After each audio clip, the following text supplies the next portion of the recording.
त्याच्यामध्ये पहिलं दैनंदिन शालेय कामकाजातील समस्यांचा चिकित्सक पद्धतीने अभ्यास करणं याच्यात अपेक्षित असतं. आपल्या कामात सुधारणा करण्यासाठी त्यातील समस्यांचा शास्त्रीय पद्धतीने विचार यामध्ये करणं आवश्यक आहे. आपल्या कामात सुधारणा होण्यासाठी प्रत्यक्ष आपण फील्डवर आपल्या वर्गामध्ये आपल्या विद्यार्थ्यांवर प्रत्यक्ष प्रयोग करणं त्याच्यामध्ये अपेक्षित आहे. आणि उपलब्ध असलेल्या मर्यादित साधन सामग्रीच्या साहाय्याने आपल्या कामात सुधारणा करण्यासाठी विविध मार्गांचा किंवा उपायांचा शोध याच्यामध्ये घेतला जातो.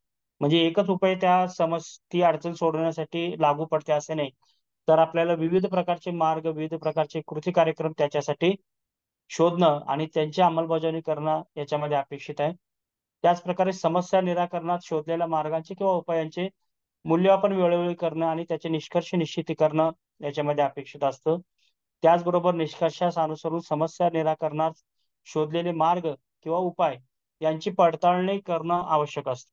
म्हणजे आपण शोधलेले मार्ग कितपत परिणामकारक आहेत हे याच्यामध्ये बघणं खूप महत्वाचं असतं. नेक्स्ट.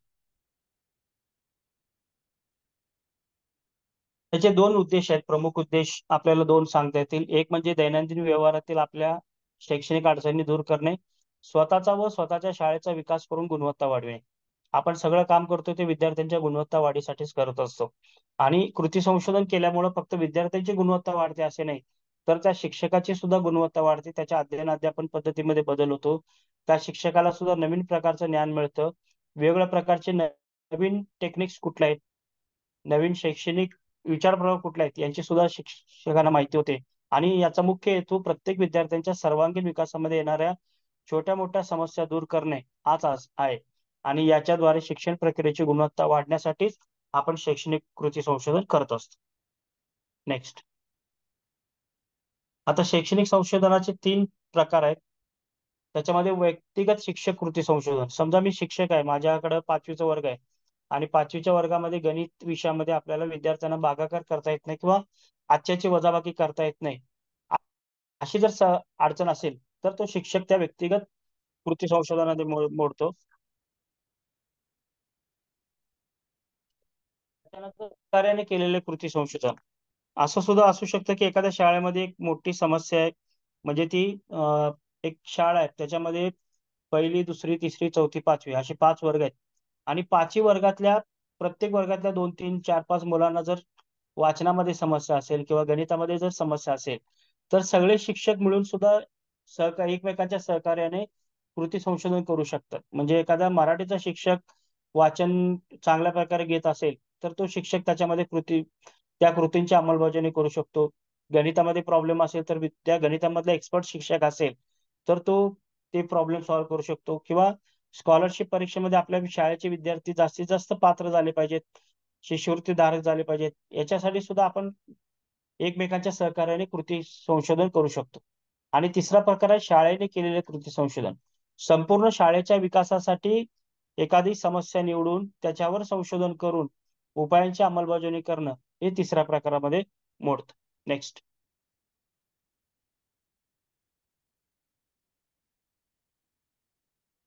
जेव्हा आपण शैक्षणिक संशोधन करतो किंवा कृती संशोधन करतो, त्याचा सगळ्यात महत्वाचा बाब आहे त्याचा आराखडा आपल्याकडे असणं आवश्यक असतं. जसं आपण घर बांधताना आपण अगोदर प्लॅन करतो, नकाशा तयार करतो, त्याच प्रकारे आपल्याला शैक्षणिक कृती संशोधन करायचं असेल तर त्याच्यासाठी आपल्यासमोर आराखडा तयार करणं सगळ्यात महत्वाचं आहे. त्या आराखड्यामध्ये सुरुवातीला प्रस्तावना असली पाहिजे. त्याच्यानंतर संबंधित साहित्याचे सीमावलोकन. जर तुम्ही गणिताशी संबंधित जर एखादं कृती संशोधन करत असाल, तर गणिताशी संबंधित जे काही नवीन साहित्य असेल, शैक्षणिक विचार प्रवाह असतील, नवीन टेक्निक असतील, अध्ययन अध्यापन असतील, शैक्षणिक साहित्य असेल, या सगळ्यांचा अभ्यास करणं त्याच्यामध्ये अपेक्षित आहे. तुम्हाला त्याच्यामध्ये संशोधनाची गरज काय आणि त्याचं महत्व काय हे सुद्धा मांडता आलं पाहिजे. त्याच्यानंतर आहे समस्या विधान. त्याच्यानंतर संशोधनाची चलांच्या संकल्पनात्मक व कार्यात्मक व्याख्या, संशोधनाची ध्येय, उद्दिष्टे, परिकल्पना, संशोधन पद्धती कोणती निवडणार, नमुना निवड व नमुना निवडीची पद्धती कोणती असणार आहे, संशोधनाची साधनं कुठली वापरणार आहेत माहिती संकलनासाठी, माहिती विश्लेषणाची तंत्र कोणती वापरणार आहेत, त्याच्यामध्ये वर्णनात्मक असतील, अनुमानात्मक असतील, संशोधनाची व्याप्ती आणि मर्यादा काय आहेत. म्हणजे तुमचं स्फूर्ती संशोधन कशापुरतं मर्यादित आहे किंवा त्याच्यामध्ये कोणकोणत्या गोष्टींचा तुम्ही समावेश करणार आहे, कोणत्या गोष्टींचा विचार करणार आहे त्याच्यामध्ये अपेक्षित असतं. त्याच्यानंतर गृहीतके. काही गृहीतक आपण अंदाज बांधलेले असतात, त्याच्यावर सुद्धा अगोदर कोणी संशोधन केलेलं असेल तर त्यांनी काही निष्कर्ष काढलेले असतात, त्याच्यावरून आपण गृहीतके मांडू शकतो. या कृती संशोधनासाठी आपल्याला अपेक्षित खर्च किती आहे? शिक्षक जर एकटा कृती संशोधन करत असेल तर 1,500, 2,000, 2,500 रुपयापर्यंत तो मर्यादितपणे खर्च करू शकतो. परंतु आपल्याला खूप मोठं संशोधन कृती संशोधनामध्ये करता येत नाही. जे रिसर्च प्रोजेक्ट असतात 50,000, लाख, 2 लाख, ते आपण याच्यामध्ये कृती संशोधनामध्ये येत नाहीत. आणि हे सगळं झालं तर संशोधनासाठी कालावधी साधारणतः 30 ते 40 दिवसांचा कालावधी कुठल्याही कृती संशोधनासाठी आपण घेतलं तर ते कृती संशोधन व्यवस्थितपणे पार पाडू शकतो. त्याच्यामुळे त्या कालावधीचा विचार करताना आपण कुठला कार्यक्रम राबवणार आहे, त्या कार्यक्रमासाठी किती वेळ लागणार आहे, किती दिवस लागणार आहेत, किती तास लागणार आहेत, या सगळ्यांचा विचार या शैक्षणिक संशोधन आराखड्यामध्ये आपण करणं अपेक्षित असतं. नेक्स्ट. तर आराखडा जर तयार केला तर त्याचे काय फायदे होतात, की कृती संशोधनाच्या आवश्यकतेनुसार लागणाऱ्या मानवी त्याचप्रमाणे संदर्भांची माहिती होते. म्हणजे वेगवेगळ्या प्रकारचे तज्ज्ञ व्यक्ती त्याला लागणार असतील, अनुभवी शिक्षक लागणार असतील, किंवा अजून काही साधनं लागत असतील, शैक्षणिक साधनं असतील, भौतिक साधनं असतील, त्यांच्या उपलब्धतेबाबत आपल्याला शोध घेता येतो.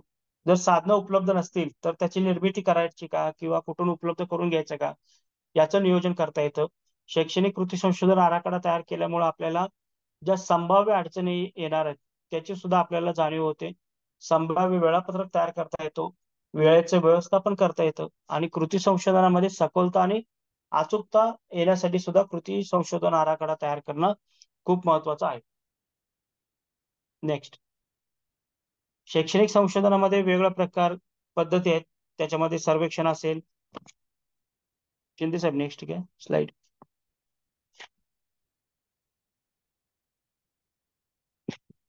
त्याच्यामध्ये ऐतिहासिक संशोधन पद्धती, प्रायोगिक संशोधन पद्धती आणि वर्णनात्मक संशोधन पद्धती अशा 3 पद्धती आहेत. परंतु जेव्हा आपण कृती संशोधन करतो तेव्हा प्रायोगिक संशोधन पद्धतीच वापरली पाहिजे, आणि ती एक वैज्ञानिक पद्धती असून तिचा आपल्या शैक्षणिक संशोधनामध्ये उपयोग होतो. या पद्धतीमध्ये संशोधकाचे लक्ष भविष्य काळाकडे असते. म्हणजे आपण एखादा कृती कार्यक्रम राबवला तर त्याचे आउटपुट्स काय येतील याच्याकडे त्याचं लक्ष असतं, आणि प्रत्यक्ष आपण त्या विद्यार्थ्यावर किंवा काही घटकावर आपण त्याचा उपयोग केलो तर आपल्याला काय परिणाम दिसतात हे आपल्याला त्याच्यामध्ये दिसून येतं. आणि जी परिकल्पना आपण मांडलेली असतो ती परिकल्पनेचं परीक्षण अपेक्षित नसून सर्व घटकांना आपण नियंत्रित करू शकतो, आणि एका घटकाच्या उपयोगाने कोणता बदल घडून येतो हे पाहण्याकरता केलेला प्रयोग हे प्रायोगिक पद्धतीचे वैशिष्ट्य असते. म्हणजे वेगवेगळ्या प्रकारचे जे चल असतात, विद्यार्थ्यांची बुद्धिमत्ता सारखी नसते, त्याच्यावर आपण नियंत्रित ठेवू शकत नाही. किंवा विद्यार्थ्यांची आर्थिक परिस्थिती असेल, सामाजिक परिस्थिती असेल, याच्यावर आपण नियंत्रण ठेवू शकत नाही. परंतु जो आपला कृती कार्यक्रम असतो, ज्याला चल म्हटलं जातं, त्या चलाचा वापर करून आपण आपल्या विद्यार्थ्यामध्ये गुणवत्ता वाढीसाठी काय करता येऊ शकतं याचा विचार या प्रायोगिक संशोधन पद्धतीमध्ये केला जातो. नेक्स्ट.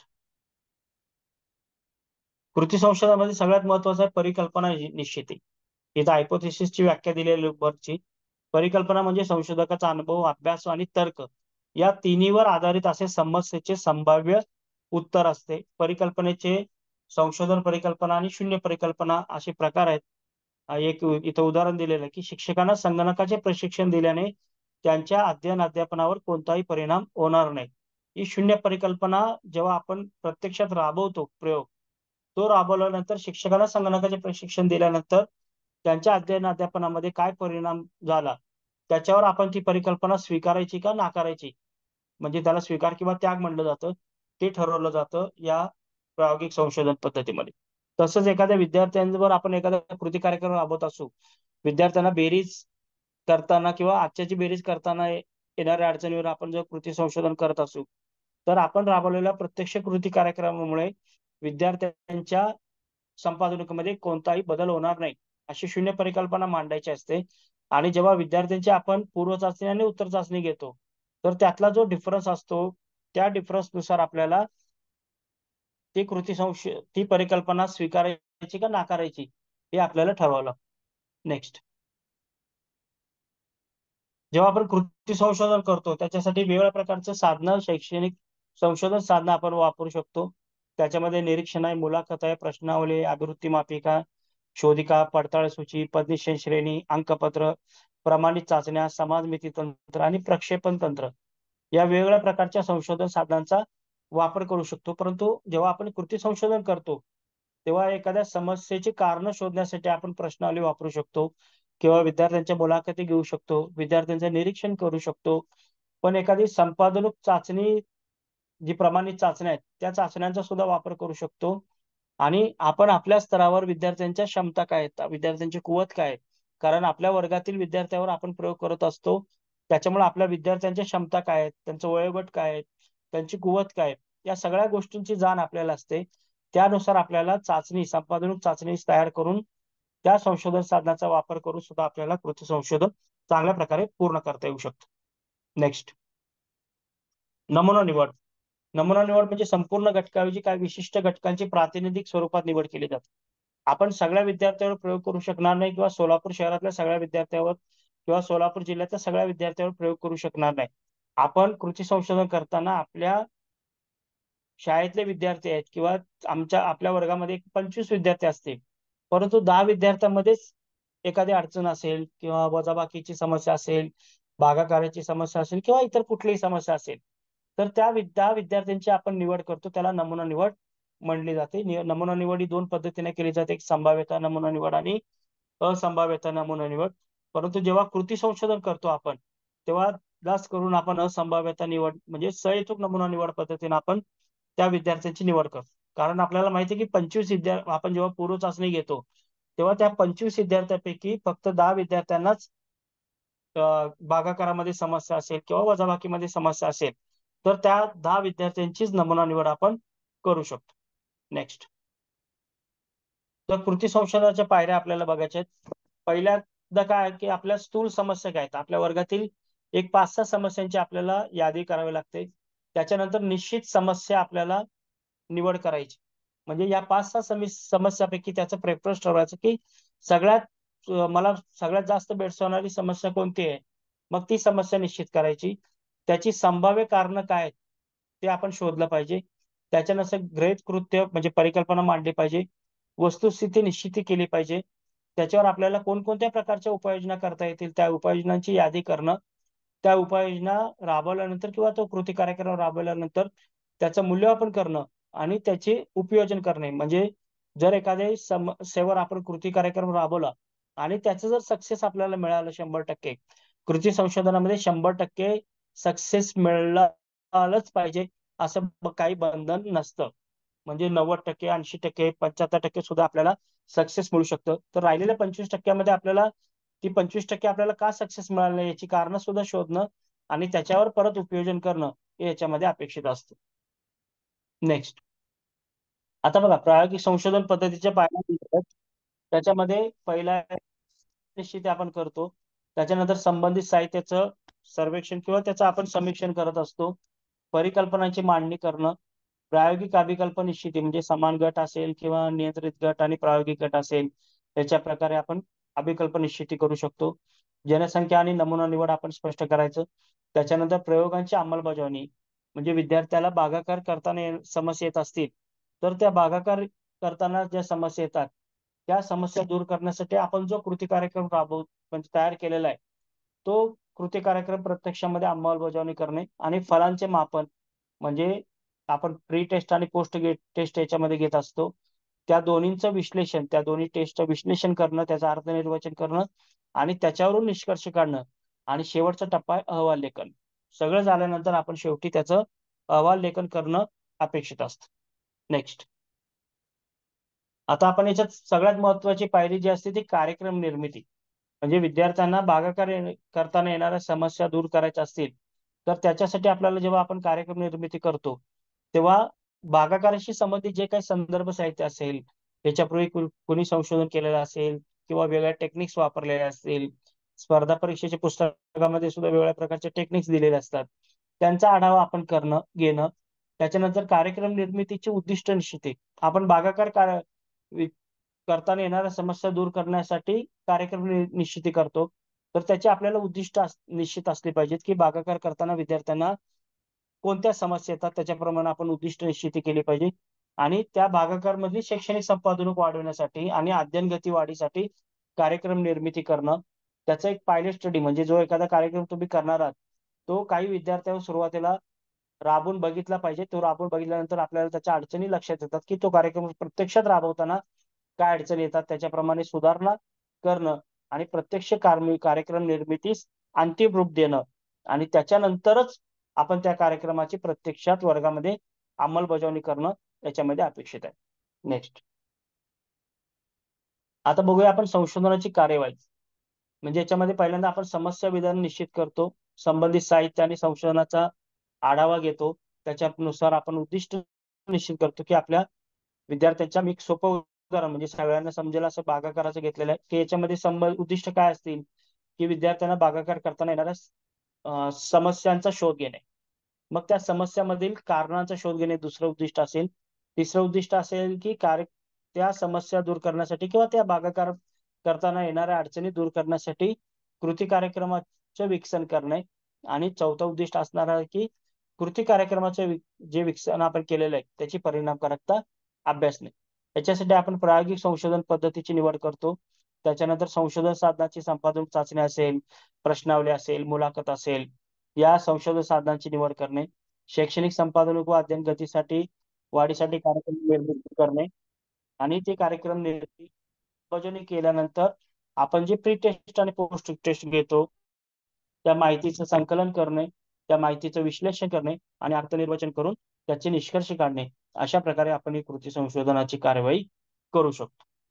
नेक्स्ट, हे सगळं झाल्यानंतर आपला शेवटचा भाग असतो अहवाल लेखन. तर अहवाल लेखन कशासाठी करायचं असतं की अहवालाचा उपयोग आपल्याला इतर शिक्षकांना होण्यासाठी आणि त्याची जी फलितं असतील, त्याचे निष्कर्ष असतील किंवा आपण ज्या शिफारशी करतो त्या इतरांना कळाव्यात व त्यांचा सुद्धा त्यांना लाभ झाला पाहिजे याच्यासाठी सुद्धा अहवाल लेखन करायचा असतो.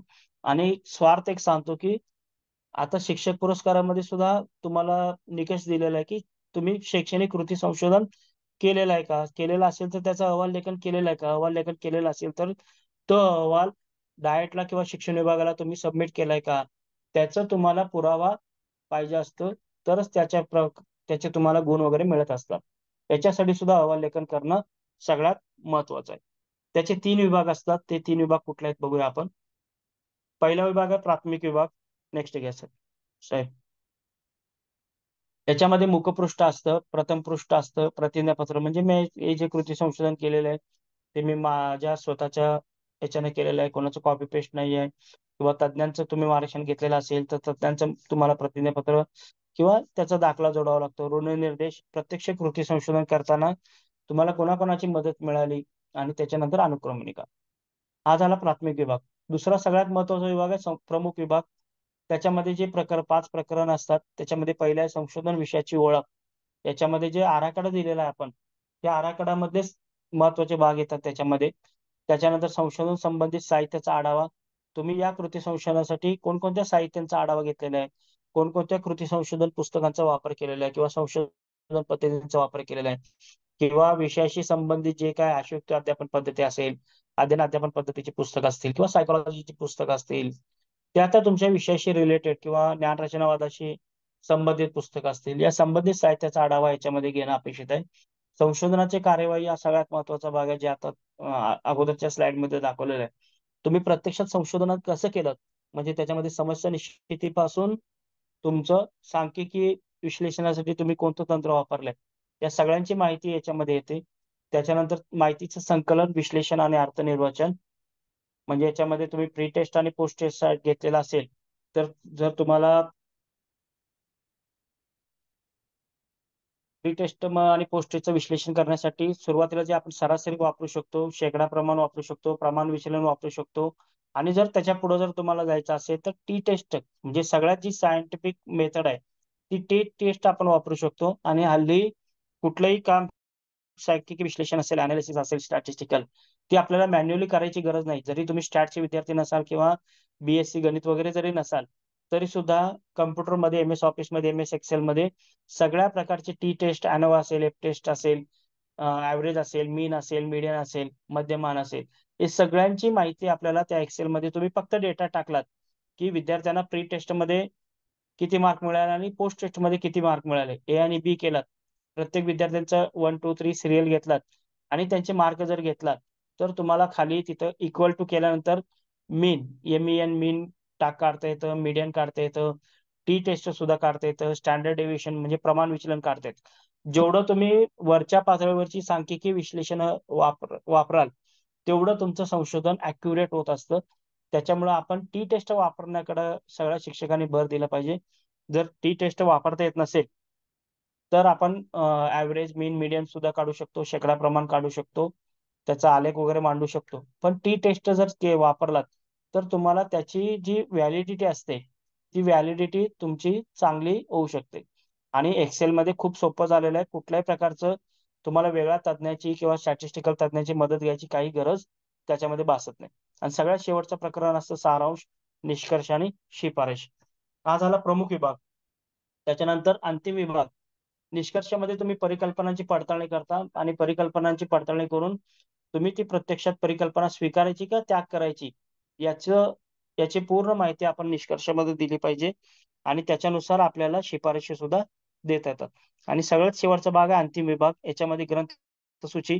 तुम्ही या प्रत्यक्ष कृती संशोधनासाठी कोणत्या प्रकारचे संदर्भ साहित्य वापरलं त्याची यादी देणं याच्यामध्ये अपेक्षित असतं. किंवा वेगवेगळ्या वेबसाईट तुम्ही वापरले असतील, युट्यूबचे लिंक वापरलेले असतील, बिब्लिओग्राफी असेल, वेबलोग्राफी असेल, या सगळ्यांची माहिती तुम्ही याच्यामध्ये देऊ शकता. आणि परिशिष्टामध्ये तुम्ही प्रत्यक्षात कृती संशोधन करताना कोणता कृती कार्यक्रम राबवला किंवा वेगळे टाचन असेल ते टाचनाची प्रत जोडणं, किंवा तुम्ही वेगवेगळ्या प्रकारच्या ज्या टेस्ट घेतलेल्या आहेत, प्री टेस्ट आणि पोस्ट टेस्ट, किंवा प्रश्नावली वापरलेले असेल, किंवा मुलाखत सूची वापरलेली असेल, किंवा वेगळी प्रमाणित चाचणी वापरलेली असेल, या सगळ्यांचं म्हणजे जोडणी त्या परिशिष्टामध्ये करणं अपेक्षित आहे. हे बघा, 5 प्रकरणाची मी तुम्हाला थोडक्यात याच्यामध्ये ओळख करून देतोय. पहिल्या प्रकरणामध्ये संशोधन समस्येची पार्श्वभूमी, गरज, महत्व, समस्येचे शब्दांकन, कार्य, उद्दिष्ट, गृहीतके, परिकल्पना, व्याप्ती, मर्यादा आणि अहवालाची रूपरेषा त्याच्यामध्ये मांडणं अपेक्षित आहे. दुसऱ्या प्रकरणामध्ये संबंधित साहित्य आणि समस्येशी संबंधित जो काही तुम्ही आढावा घेतलाय ते त्याच्यामध्ये मांडणं अपेक्षित आहे. तिसऱ्या प्रकरणामध्ये संशोधनाची कार्यपद्धती, याच्यामध्ये संशोधन पद्धती असेल, नमुना निवड असेल, माहिती संकलन साधने असतील, संशोधन साधने असतील, संख्याशास्त्रीय साधने असेल, इत्यादीची माहिती याच्यामध्ये घेतली जाते. चौथ्या प्रकरणामध्ये संकलित केलेल्या माहितीवरून तुम्ही शेकडेवारी काढलेला असेल, प्रमाण विचलन काढलेलं असेल, किंवा टी मूल्य काढलेलं आहे, त्या सगळ्यांची माहिती तुम्हाला चौथ्या प्रकरणामध्ये द्यायची आहे. आणि शेवटच्या प्रकरणामध्ये संशोधनाचा सारांश आणि विश्लेषण व अर्थनिर्वचनावरून येणारे निष्कर्ष मांडण्यात येतात. त्याच्यात शिफारशी सुद्धा मांडले जातात. इथं माझा भाग संपलेला आहे. आणि वेगवेगळ्या प्रकारची शैक्षणिक कृती संशोधनाची SIRT सुद्धा पुस्तकं वेबसाईटवर उपलब्ध आहेत. त्याच प्रकारे वेगवेगळ्या संशोधन पद्धतीची पुस्तकं वीरा बिनताडे सर असतील, किंवा वायसमीची जे आपण B.Ed जर कोणी केलेलं असेल तर त्यांच्याकडे सुद्धा शैक्षणिक कृती संशोधनाचा विषय ते सुद्धा पुस्तक तुम्ही वापरू शकता. किंवा जर तुम्हाला इंग्रजी जर वाचायचं असेल तर इग्नोची सुद्धा B.Ed जी पुस्तकं आहेत त्याच्यामध्ये सुद्धा रिसर्चची पुस्तकं आहेत, त्याचा वापर करू शकता. किंवा वायसमीचं MA एज्युकेशन असेल, M.Ed असेल, त्याच्यामधले सुद्धा शैक्षणिक संशोधन पद्धतीची जी पुस्तकं आहेत त्यांचा वापर तुम्ही याच्यासाठी करू शकता. आणि आपण जसं संशोधन करत जाऊ तसं आपल्यामध्ये त्याच्याविषयी एक रस निर्माण होतो, एक इंटरेस्ट निर्माण होतो. आणि वेगवेगळ्या प्रकारची जर संशोधन तुम्ही केली तर आपल्याला वेगवेगळ्या प्रकारे म्हणजे संशोधनाचा अँगल असेल किंवा आपल्या थिंकिंग अँगल असेल तो बदलत असतो. आणि आपल्याला त्याची जर एकदा आवड निर्माण झाली तर आपण चांगल्या प्रकारे त्याच्यामध्ये काम करू शकतो. आणि सगळ्या शैक्षणिक कृती संशोधनाचा उपयोग आपला मुख्य हेतू काय, विद्यार्थ्यांची गुणवत्ता वाढीसाठीच आपण करत असतो. आणि या शैक्षणिक गुणवत्ता वाढीसाठी आपल्या सर्वांना शुभेच्छा देतो. आणि प्रत्येकानं वर्षातून किमान एक तरी कृती संशोधन केलं पाहिजे अशी मी तुम्हाला सगळ्यांना विनंती करतो. धन्यवाद. धन्यवाद बुधराम सर. आपले काही प्रश्न असतील तर आपण चॅट बॉक्स मध्ये विचारावे. यानंतर करुणा गुरव यांना विनंती करतो की त्यांनी नवोपक्रम बद्दल माहिती सांगावी. नमस्कार सर्वांना. प्रथमतः मला इथं नवोपक्रम विषयी सांगण्याची संधी दिली त्याबद्दल सर्वांचे मनपूर्वक आभार. मी सन्माननीय पुजारी मॅडम यांना विनंती करते की त्यांनी प्रथम काही प्रस्तावना या ठिकाणी करायची. ओके, थँक्यू गुरु मॅडम, थँक्यू शिंदे सर. सर्वांच्या आपल्या या शिक्षण परिषदेसाठी जे ऑनलाईन जिल्हास्तरीय कार्यशाळा आयोजित केली त्यामध्ये डायटच्या वतीने खूप खूप तुमच्या सर्वांचे स्वागत. तर अतिशय महत्वाचा आणि फील्डवर ज्या विषयाची खूप गरज आहे तर अशा विषयाच्याबद्दल आपण ह्या शिक्षण परिषदेमध्ये माहिती घेत आहोत. गुरु मॅडम प्लीज आपण स्क्रीन शेअर कराल ना? गुरु मॅडम.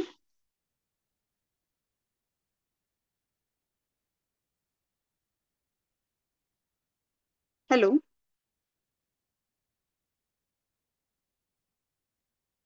एक मिनिट मॅडम आहेत लाईनवर. हा हॅलो मॅडम, करायला लागले. हो ओके ठीक. मॅम.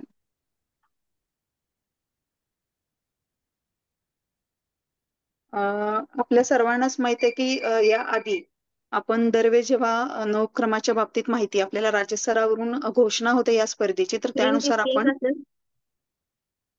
नाही हॅलो, दिसत मॅडम. दिसे नाही ना का? दिसत. हो. एक मिनिट.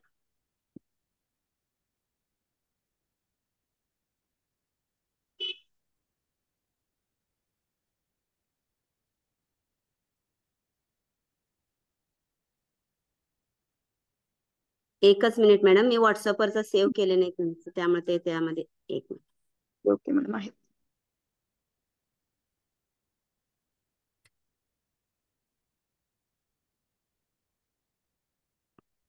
शिंदे सरांना शेअर करते मी. हो मी केलेला शिंदे सरांना शेअर. हो का? सर बघाल का आपण प्लीज? मी शेअर करू का? हो हो 7 सर. पानाचं पत्र आपल्याला हा ठीक व्हॉट्सअपला आहे, मी शेअर टाकलं. करतो. एक मिनिट मी शेअर सर करतो. माझी पण पीपीटी मी तुम्हाला शेअर केली आहे. हो ओके. त्याच्यापूर्वी पत्र पाठवले सर, ते प्लीज शेअर करा. पत्र करू का? एक मिनिट. 7 पेजेसचं पत्र. ठीक.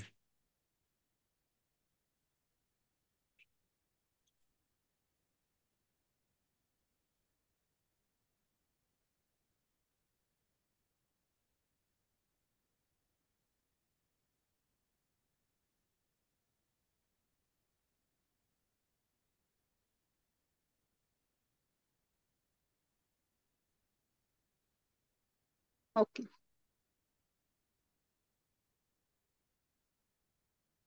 बरोबर. Okay sir, thank you. तर आपण यामध्ये बघू शकतो की हे 30/10/2023 मागच्या वर्षीची ही माहिती पत्रिका आहे किंवा माहितीपत्र आहे. तर साधारणतः आपण याची तारीख पाहिली तर सप्टेंबर, ऑक्टोबर या दरम्यान साधारणतः ऑक्टोबर महिन्यामध्ये आपल्याला हे पत्र प्रसिद्ध होतं दरवर्षी. आणि आपण आता जो शिक्षण परिषदेमध्ये विषय घेतलेला आहे तर त्या अनुषंगाने खूप महत्वाच्या कालावधीमध्ये आपण हा विषय घेतोय की पुढच्या महिन्यामध्ये शक्यतो नवक्रमाबाबत आपल्याला राज्यस्तरावरून घोषणा होईल आणि या स्पर्धेमध्ये सहभागी होण्यासाठी आपल्याला अशा प्रकारचं पत्र देण्यात येईल.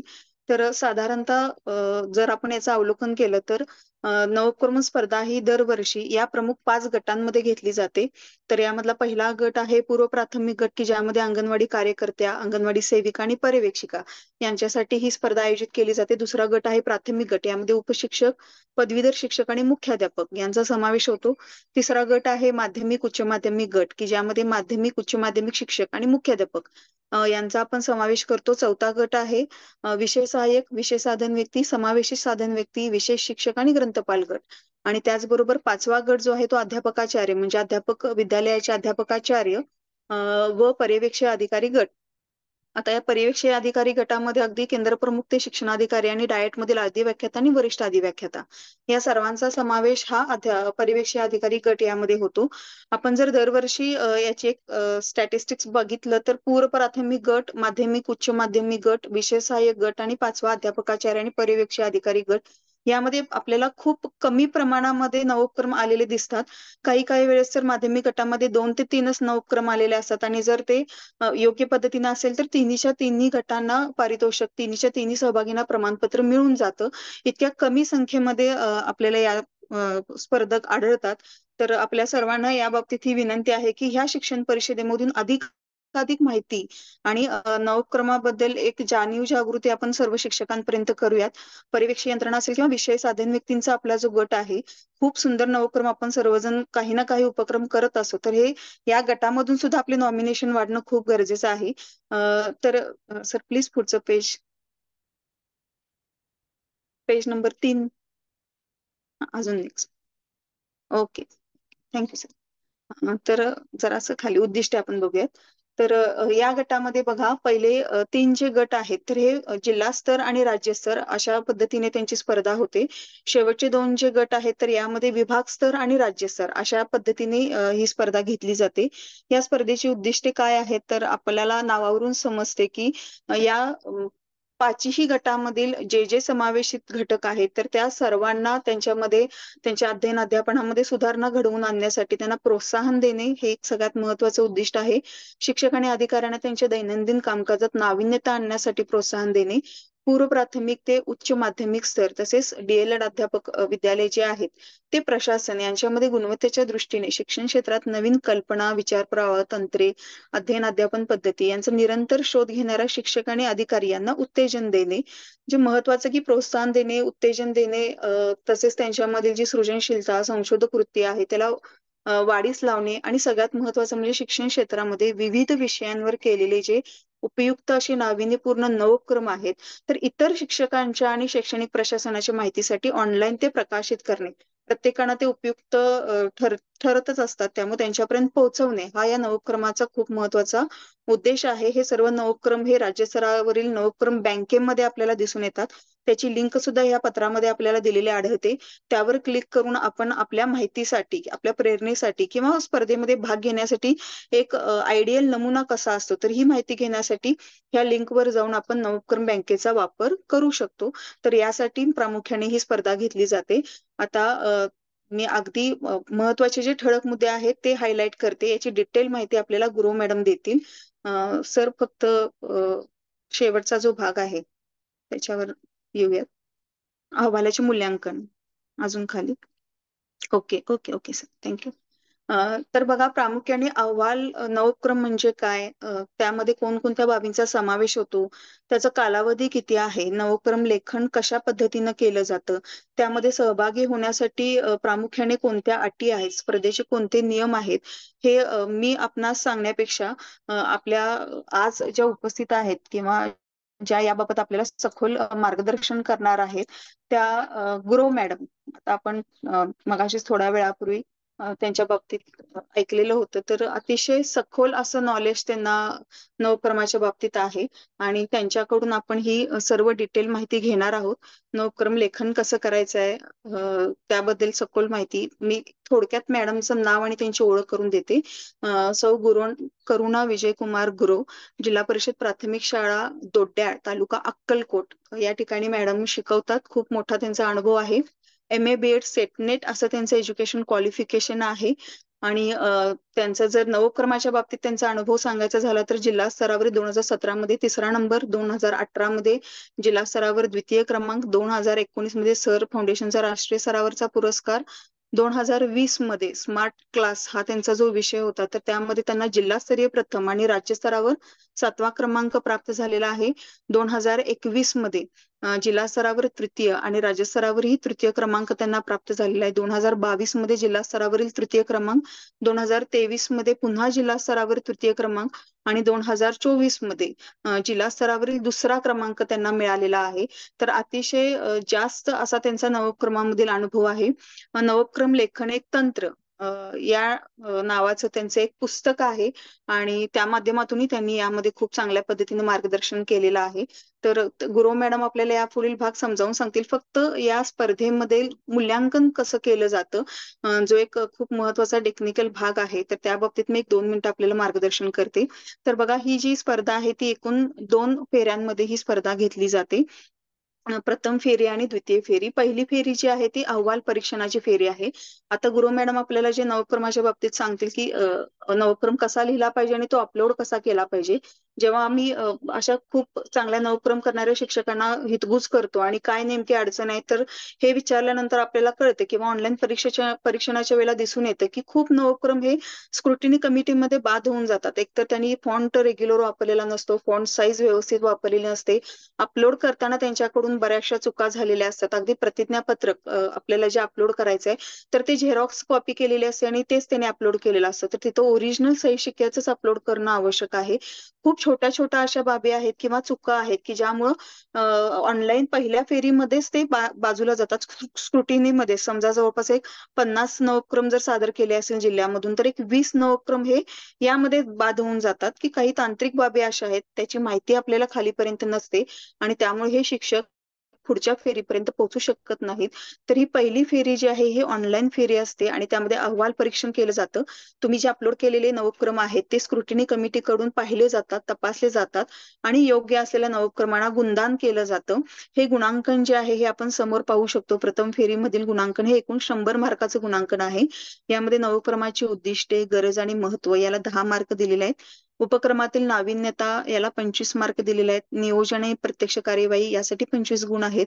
यशस्वीता व उपयुक्तता यासाठी 25 गुण आहेत आणि अहवाल लेखन, संदर्भ सूची आणि परिशिष्ट यासाठी 15 गुण आहेत. अतिशय बारकाईनं मॅडम या बाबतीत सांगतील की कुठं चुका होऊ नयेत आणि आपल्याला यामध्ये पैकीच्या पैकी गुण आपण कसे मिळवू शकतो. एकूण 100 गुणांची ही पहिली फेरी आहे. या फेरीमध्ये पहिले 7 जे क्रमांक येतात, पहिले 7 क्रमांक जे या फेरीमध्ये येतात त्या पहिल्या 7ही क्रमांकांसाठी आपल्याला द्वितीय फेरीला बोलवलं जातं. कोरोनाच्या कालावधीमध्ये ह्या द्वितीय फेरी ऑनलाईन सादरीकरण होती. त्याच्या पूर्वीही ऑफलाईन कार्यालयामध्ये बोलवून हे सादरीकरण होतं द्वितीय फेरीचं आणि आताही पुन्हा मागील वर्षापासून द्वितीय फेरीचं सादरीकरण हे कार्यालयामध्ये बोलवून त्यानुसारच केलं जातं. तर दुसऱ्या फेरीमध्ये स्पर्धक जे आहेत ते कार्यालयात येतात आणि त्यानुसार ते आपल्याला त्यांचं सादरीकरण करतात. इथे उद्दिष्ट आणि गरज महत्वाला पुन्हा मार्क देण्याची गरज नाही. पहिल्या फेरीमधीलच गुण ते गृहीत धरले जातात. मात्र 2, 3 आणि 4 नंबरचा जो निकष आहे तर त्याचे गुण पुन्हा ती जिल्हास्तरीय कमिटी समोर सादरीकरणावर आधारित त्यांना जे काही आढळून आलं किंवा तुम्ही सादरीकरणामध्ये जे व्यवस्थितपणे मांडणी केलेली आहे त्याला अनुसरून तिथं गुणांकन केलं जातं. 5वा जो आहे अहवाल लेखन, संदर्भ सूची आणि परिशिष्टे त्याचे गुण पुन्हा पहिल्या फेरीतील गुण आहेत तेच कन्सिडर केले जातात आणि एकूण 100 गुण आपल्याला या ठिकाणी पुन्हा दुसऱ्या फेरीसाठी दिले जातात.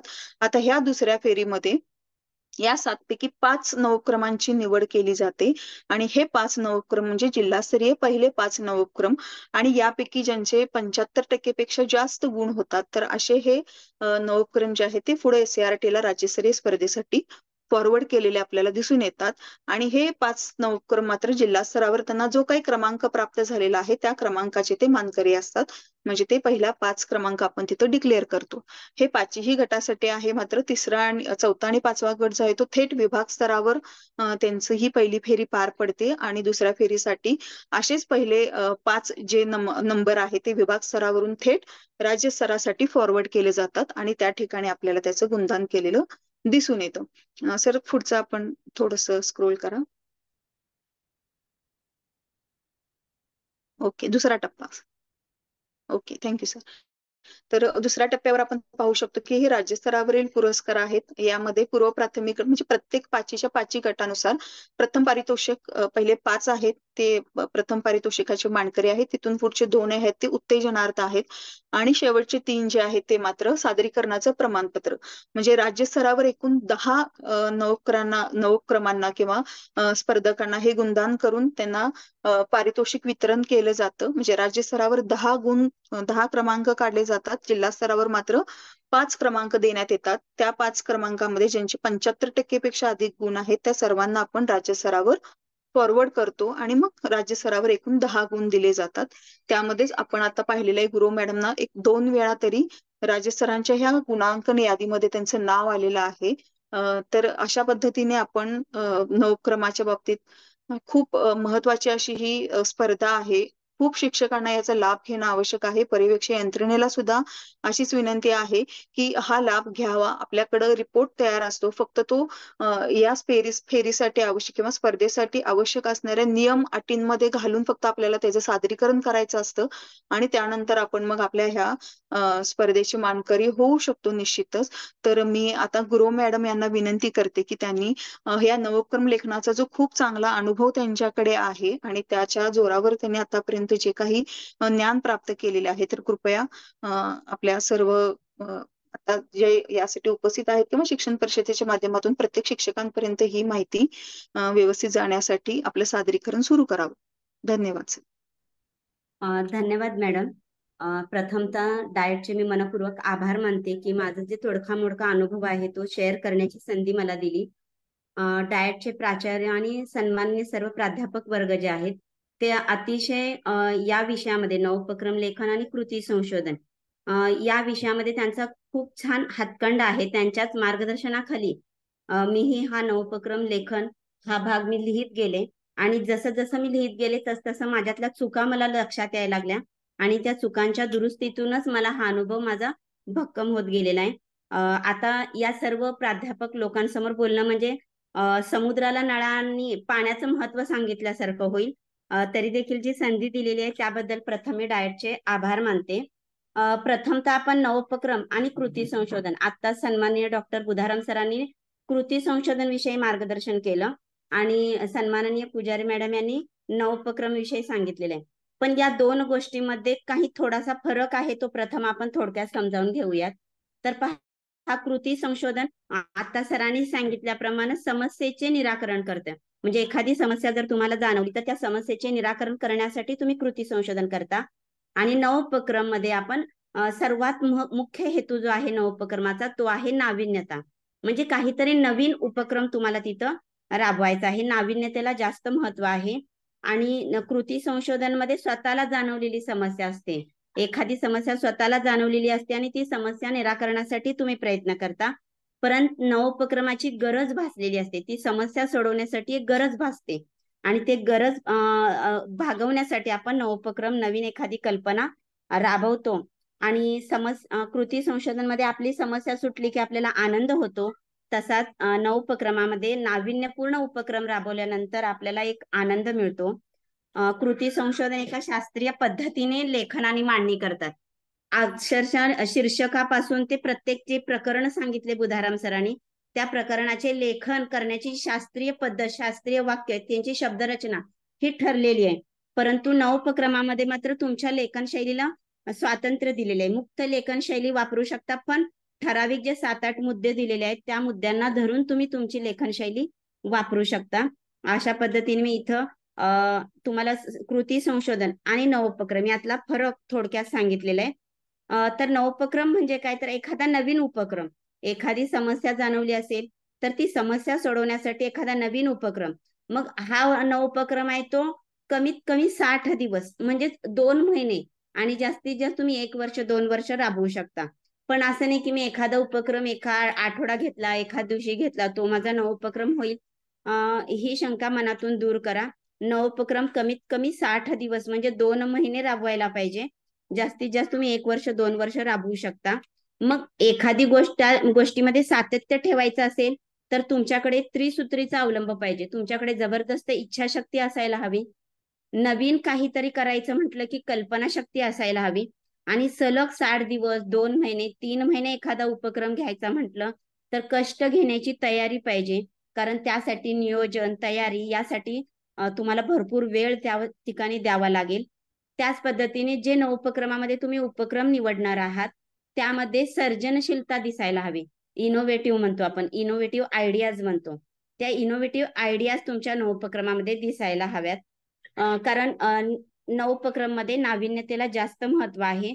यापूर्वी तो नवोपक्रम कुणी राबवलेला नसावा असं त्यामध्ये सांगितलं जातं. आणि आपल्याला म्हणजे शिक्षक म्हणून आपल्याला आपल्या वर्गातील एखादी समस्या सोडवण्यासाठी एखादी नवीन सुचलेली कल्पना म्हणजे आपण नवोपक्रम. मग या सर्व मुद्द्यांचा आधार घेऊन आपण नाविन्यपूर्ण उपक्रम म्हणजे जे नवोपक्रम म्हणतो, पारंपरिक जी आपली शिकवण्याची अध्ययन अध्यापनाची पद्धत आहे त्यापेक्षा वेगळा मार्ग अनुसरून राबवलेला उपक्रम. याचं उदाहरण दिलं तर तुम्हाला लवकर लक्षात येईल. तर पहा, आत्ताच मॅडमनी सांगितलं स्मार्ट क्लास हा माझा नवोपक्रम राज्यात आलेला. तर सुरुवातीला तो उपक्रम होता इंग्रजी वाचन लेखनवर 2017-18 साली. पहिलीचा वर्ग माझ्याकडे होता आणि पहिलीच्या वर्गाला मी तो नाविन्यपूर्ण राबवलेला होता. फोनेटिक वर मी 60 दिवस जवळजवळ 100 दिवस म्हणजे 3 महिने मी हा उपक्रम घेतलेला होता. पहिलीची मुलं माझी इंग्रजी वाचन लेखन करत होती.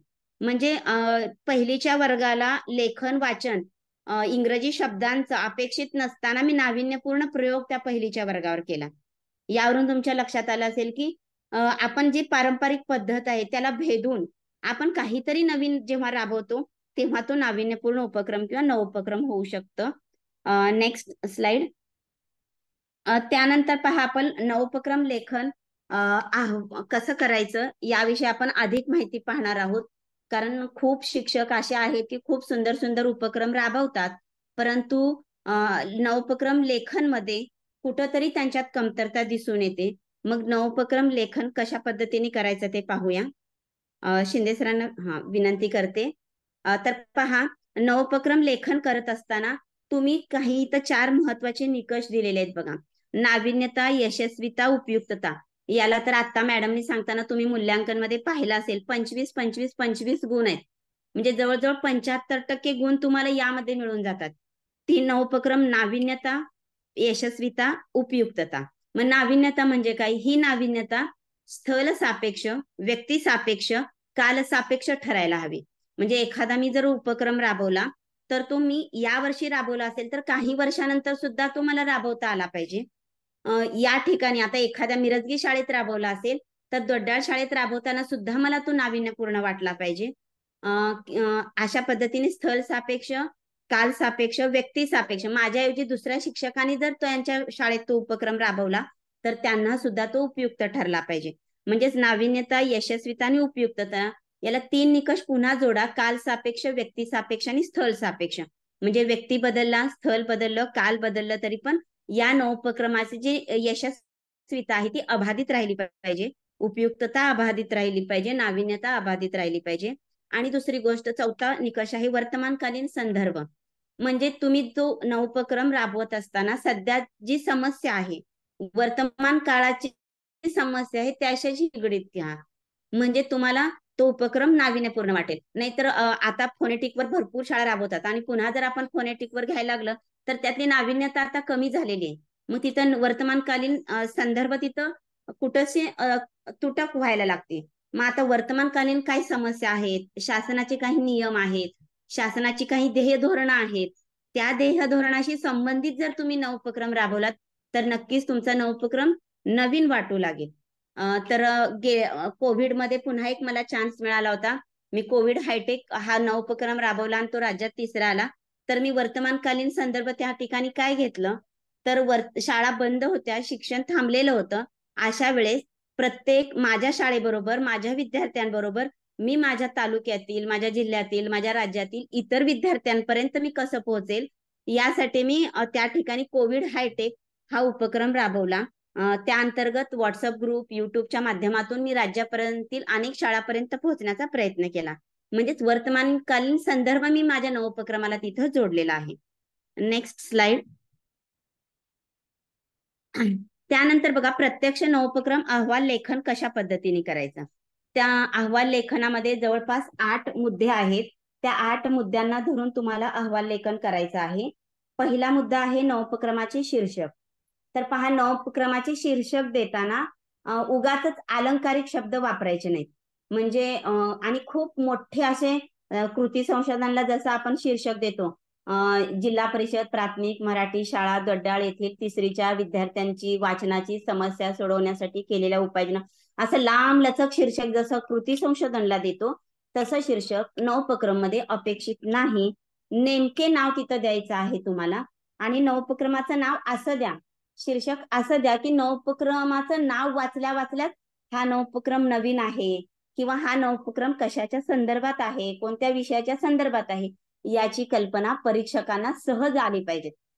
म्हणजेच त्यामुळे परीक्षक काय होतो की त्या शीर्षकावरूनच तुमच्या नवोपक्रम लेखनाकडे, अहवालाकडे आकर्षित केला जातो.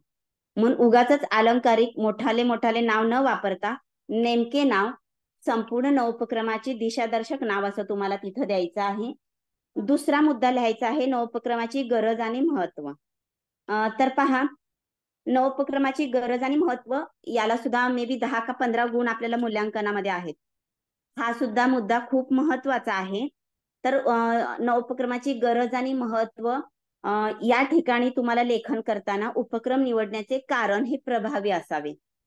आणि ते कारण निवडताना जवळपास आपल्या सर्व वर्गाला ती समस्या जाणवते का याचं परीक्षण करा. नाहीतर काही थोड्या विद्यार्थ्यांसाठी जर तुम्ही हा नवोपक्रम राबवत असाल तर इतर विद्यार्थ्यांचं काय, हा प्रश्न पडला जाईल. त्यामुळे निवडण्याचं कारण हे सर्वसामान्य आपल्या संपूर्ण पटाला, विद्यार्थ्यांना लागू होईल असं कारण म्हणजे सर्वांमध्येच ती त्रुटी आढळते, तर त्या त्रुटीचं समस्येचं निराकरण करण्याचं कारण तुम्हाला तिथं द्यावं लागेल. त्याच पद्धतीने उपक्रमाचे वेगळेपण. तर पहा, तुमचा उपक्रम इतरांपेक्षा कसा वेगळा आहे ते तुम्हाला इथं अहवाल लेखनमध्ये पटवून द्यायचं आहे. त्याचं वेगळेपण तुम्हाला सिद्ध करायचं आहे. तरच तुमचा नवोपक्रम ला इथं यशस्वीता, नाविन्यता याला 25-25 गुण आहेत. मग ते गुण तुम्हाला इथं मिळून जातील. त्यामुळे हा मुद्दा लिहित असताना जरा काळजीपूर्वक लिहा आणि शक्यतो इनोव्हेटिव्ह आयडिया राबवण्याचा प्रयत्न करा. नक्कीच तुम्हाला इथं गुणदान मिळून जातील. आणि उपयुक्तता, तर तुम्ही राबवत असलेला उपक्रम हा तुमच्या विद्यार्थ्यांसोबत, तुमच्या बरोबरच तुमच्या सहकारी शिक्षकांना, इतर विद्यार्थ्यांना, इतर तालुक्याच्या, जिल्ह्याच्या, राज्यातील विद्यार्थ्यांना कसा उपयुक्त आहे हे पटवून द्या. म्हणजेच तुमच्या नवोपक्रमाचा जो दर्जा आहे तो आणखीन वाढण्यास मदत होईल. Next point. तिसरा मुद्दा आहे नवोपक्रमाची उद्दिष्टे. आणि पहा, 8च मुद्द्यांवर तुम्हाला लेखन करायचंय. पहिला, दुसरा झाला, तिसरा मुद्दा आहे नवोपक्रमाची उद्दिष्टे. उद्दिष्टे लिहित असताना 3 ते 5 अशी विधानात्मक उद्दिष्टे तुम्हाला लिहायची. आणि ही उद्दिष्टे स्पष्ट असावीत, मोघम किंवा अंदाजे उत्तर देणारी असू नयेत. आणि या उद्दिष्टातून ही उद्दिष्ट कोणामध्ये साध्य होणार आहे आणि काय साध्य होणार आहे याबाबत स्पष्ट मत तुमचं असायला हवं. आता उदाहरण तुम्ही लिहिलात, विद्यार्थ्यांचा बौद्धिक विकास होतो. आता बौद्धिक विकास होतो म्हणजे ती इयत्ता कोणती, त्याच्या क्षमता कोणत्या याचा काहीच अंदाज येणार नाही. मग हे उद्दिष्ट मोघम वाटायला लागतं. म्हणून जो विषय तुम्ही निवडलात त्या विषयाशी संबंधित स्पष्ट, ज्यातून स्पष्टता जाणवते, ते उद्दिष्ट तपासलं जाऊ शकतं. ते उद्दिष्ट पूर्ण कसं झालं, साध्य झालं किंवा नाही हे तपासता येतं, म्हणजेच मोजता येतं. अशा प्रकारचं उद्दिष्ट तुम्हाला लिहायचं आहे. कोणामध्ये बदल झाला आणि काय बदल झाला, काय साध्य झालं हे उद्दिष्टातून स्पष्ट दिसायला हवं. तर पहा, आता उदाहरण द्यायचं असेल तर मी इंग्रजी वाचन लेखन, तर विद्यार्थ्यांना, इयत्ता पहिलीच्या विद्यार्थ्यांना इंग्रजी शब्दाचे वाचन करता येते किंवा येणे. मग माझं हे उद्दिष्ट असेल तर यशस्वीतामध्ये मला लक्षात येईल की 90% विद्यार्थी, माझे इयत्ता पहिलीचे 90% विद्यार्थी इंग्रजी शब्दांचे वाचन करतात. मग मला तिथं मोजता आलं ते उद्दिष्ट, साध्य करता आलं. आणि जेव्हा आपण पुढे निष्कर्ष लिहित असतो तेव्हा मला निष्कर्ष सुद्धा लिहिता येतो. म्हणजेच स्पष्ट, व्यवस्थित 3 ते 5 विधानात्मक उद्दिष्टे मांडावीत. मोघम, मोजता न येण्यासारखी उद्दिष्ट देऊ नयेत. नेक्स्ट. चौथा मुद्दा आहे नवोपक्रमाचे नियोजन आणि कार्यवाही. तर पहा, यामध्ये अनेक उपमुद्दे देण्यात आलेले आहेत. मग प्रत्येक उपमुद्द्याचे हेडिंग देऊ नका. फक्त एकच हेडिंग द्यायचंय, नवोपक्रमाचे नियोजन व कार्यवाही. त्या हेडिंग अंतर्गत तुम्हाला हे सर्व मुद्दे कव्हर करायचे. आपण जसं यशोगाथा लिहितो त्यामध्ये सर्व मुद्दे येतात, तसं ही सर्व मुद्दे त्या नियोजन आणि कार्यवाहीमध्ये तुम्हाला कव्हर झाली पाहिजेत. आता पहिला मुद्दा काय बघा, नवोपक्रम संबंधित तज्ञांशी चर्चा. एखादी समस्या तुम्हाला जाणवली असेल तर ती समस्या सोडवण्यासाठी कोणकोणत्या तज्ञ व्यक्तीशी तुम्ही बोललात, त्यांच्याशी चर्चा केलात, त्यांनी तुम्हाला काय मार्गदर्शन केलं हे थोडक्यात वर्णन देत देत त्याचं नियोजन, मग त्यांनी दिलेली मार्गदर्शक सूचना, तुमचे इनोव्हेटिव्ह आयडिया यांचं नियोजन तुम्ही कसं केलात, किती महिन्यांचं केलात, किती आठवड्याचं केलात, ते नियोजन तुम्हाला लिहायचं आहे. मग हे करत असताना तुम्हाला कोणाकोणाची मदत झाली, शाळेतील सहकारी शिक्षकांची झाली, मुख्याध्यापकांची झाली, पालकांची झाली, अशा कोणाकोणाची मदत झाली हा मुद्दा सुद्धा त्यात कव्हर झाला पाहिजे. आणि आवश्यक साधनांची निर्मिती व वापर. एखादा नवोपक्रम राबवत असताना तुम्हाला साधने आवश्यक असतात. मग त्या साधनांची निर्मिती तुम्ही कशा पद्धतीने केली, त्या साधनांचा वापर कसा केला, उपक्रम पूर्वी तुमच्या स्थितीत शाळेची किंवा वर्गाची स्थिती कशी होती, आणि त्यानंतर तुम्ही कार्यवाहीचे टप्पे कसे घेतलात, त्याचं वेळापत्रक. मग ही कार्यवाही करत असताना ही समस्या सोडवण्यासाठी तुम्ही काही इतर समाविष्ट उपक्रम घेतलात का, कोणकोणते उपक्रम समाविष्ट केलात, आणि ह्या कार्यवाही दरम्यान तुमचे काही निरीक्षण आहेत का, काही माहिती संकलन आहेत का, काही निष्कर्ष आहेत का, आणि उपक्रमोत्तर स्थितीचे निरीक्षण व नोंदी. तुम्ही उपक्रम राबवल्यानंतर काय बदल झाला विद्यार्थ्यामध्ये त्याचं निरीक्षण आणि नोंदी तुम्हाला इथं करायचं आहे. तर पहा, आता मी सांगितल्याप्रमाणे नवोपक्रमाचे नियोजन व कार्यवाही करताना एक यशोगाथेप्रमाणे हे सर्व मुद्दे तुमचे त्यामध्ये ऍड व्हायला हवे. त्यानंतर 5वा मुद्दा आहे नवोपक्रमाची यशस्वीता फलनिष्पत्ती. तर पहा, जी उद्दिष्ट तुम्ही ठेवलेली आहेत ती उद्दिष्ट साध्य होणारीच यशस्वीतेची वाक्य पाहिजेत. म्हणजे उद्दिष्टानुसारच तुमची यशस्वीता पाहिजे. मी उद्दिष्ट ठेवलं होतं विद्यार्थ्यांना इंग्रजी शब्दाचे वाचन करता येणे. तर इथं मला यशस्वीमध्ये माझ्या वर्गातील इयत्ता पहिलीचे 90% विद्यार्थी इंग्रजी शब्दाचे वाचन करत आहेत. 95% विद्यार्थी इंग्रजी शब्दांचे श्रुतलेखन करत आहेत. म्हणजे जे उद्दिष्ट ठेवलेले आहेत त्याची परिपूर्ती फलनिष्पत्तीमध्ये कशी झाली, त्यामध्ये तुम्हाला कसं यश मिळालेलं आहे याचं वर्णन तुम्हाला या यशस्वीतामध्ये लिहायचं आहे. त्याच पद्धतीने माहितीचे विश्लेषणमध्ये आलेख तक्ते सुद्धा तुम्ही सादर करू शकता. सुरुवातीच्या काळामध्ये आलेख, स्तंभालेख घेऊ शकता. जून महिन्यात केवढी प्रगती होती, जुलैमध्ये किती प्रगती झाली, ऑगस्टमध्ये किती प्रगती झाली, याचा स्तंभालेख आलेख तुम्ही तिथं सादर करू शकता. त्याच पद्धतीने या उपक्रमामुळे कोणाकोणात बदल झाला, माझ्या विद्यार्थ्यांसोबतच माझ्या केंद्रातील विद्यार्थ्यांमध्ये बदल झाला, माझ्या तालुक्यातील विद्यार्थ्यांमध्ये बदल झाला, माझा उपक्रम माझ्या सहकारी शिक्षकांनी राबवला, दुसऱ्या इयत्तेला बदल झाला, हे बदल सुद्धा तुम्ही तिथं लिहू शकता. कोणकोणते बदल झाले, कितपत बदल झाले, सर्व मी आता सांगितलेलं आहे. त्यानंतर आवश्यकता वाटल्यास शेकडेवारी आलेखाचा वापर तुम्ही करायचा आहे. अन्यथा जर तुम्हाला आलेख तुमच्या नवोपक्रमामध्ये देता येत नसेल तर वर्णनात्मक विधाने तिथं तुम्हाला द्यायची आहेत. कितपत ती उद्दिष्ट साध्य झाली, कितपत तुम्ही यशस्वी झालात. त्याचप्रमाणे आपण उपक्रमांतर्गत केलेल्या विविध कृतींची फलश्रुती, ज्या छोट्या छोट्या कृती तुम्ही घेतलेल्या आहेत त्यांची फलश्रुती सुद्धा इथं लिहा. आणि लिहित असताना आणखीन एक मुद्दा बघा, तुमच्या बरोबरच इतरांना झालेला फायदा, इतरांना झालेला उपयुक्तता हे आवर्जून या यशस्वीतेमध्ये फलनिष्पत्तीमध्ये जरूर लिहा, म्हणजे तुमचा मुद्दा प्रभावी होईल. त्यानंतर 6वा मुद्दा आहे समारोप. तर पहा, समारोपामध्ये आपल्याला पूर्ण सारांश लिहायचा आहे. त्यामध्ये तुम्हाला कोणती समस्या जाणवली, तुमची कोणती अस्वस्थता निर्माण झाली आणि ती अस्वस्थता उपक्रमानंतर कशी दूर झाली, मग हे उपक्रम राबवताना काही अडचणी आल्या का, असल्यास त्या कोणत्या आणि मात कशी केली, हे सुद्धा तुम्हाला समारोपमध्ये लिहायचं आहे. हे सुद्धा तुम्हाला कथे यशोगाथेप्रमाणे सलग लिहायचं आहे. उपक्रमाचा उपयोग गुणवत्ता वाढीसाठी कसा झाला, या उपक्रमाची उपयुक्तता कुठे कुठे आणि कोणाकोणाला होऊ शकेल, हा सुद्धा मुद्दा तुम्हाला समारोपमध्ये लिहायचा आहे. आणि आणखीन एक विशेष बघा, काही उपक्रम घेताना तो 100% यशस्वी होईल असं नाही. तर काही विद्यार्थी जर मागे राहिले असतील, कोणत्या अडचणी आल्या आणि त्या अडचणी कशा दूर केल्या, या संदर्भातलं मत इथं आवर्जून लिहा. म्हणजेच तुमच्या अडचणी कशा पद्धतीने तुम्ही इनोव्हेटिव्ह पद्धतीने निराकरण केला, यामुळे तुमचा समारोप सुद्धा व्यवस्थित केला जाईल. त्यानंतर पहा, 6वा मुद्दा झाल्यानंतर 7वा आहे संदर्भ सूची आणि परिशिष्टे. तर पहा, या संदर्भ सूची आणि परिशिष्टामध्ये हा नवोपक्रम राबवण्यासाठी तुम्ही कोणते संदर्भ ग्रंथ वाचलात, कोणत्या संदर्भ ग्रंथांचा वापर केला, त्यांची सूची द्यायची आहे. वाचलेल्या पुस्तकांची नावं, प्रकाशनाचे नाव आणि लेखकाचे नाव तुम्हाला तिथं लिहायचं आहे. परिशिष्टेमध्ये तुम्ही नकाशे वगैरे देऊ शकता. त्याच पद्धतीने परिशिष्टेमध्ये फोटो लावायचे तुम्हाला. फोटो जास्तीत जास्त फक्त 5च फोटो तुम्हाला लावता येतील. मग काही जणांचा उपक्रम असा असतो की जास्त फोटो असतील तर एका फोटोमध्ये कोलाज करून फोटो तयार करा, म्हणजे 5च फोटो तुम्हाला परिशिष्टामध्ये लावता येतील. 5 पेक्षा जास्त फोटो परिशिष्टामध्ये लावता येणार नाहीत.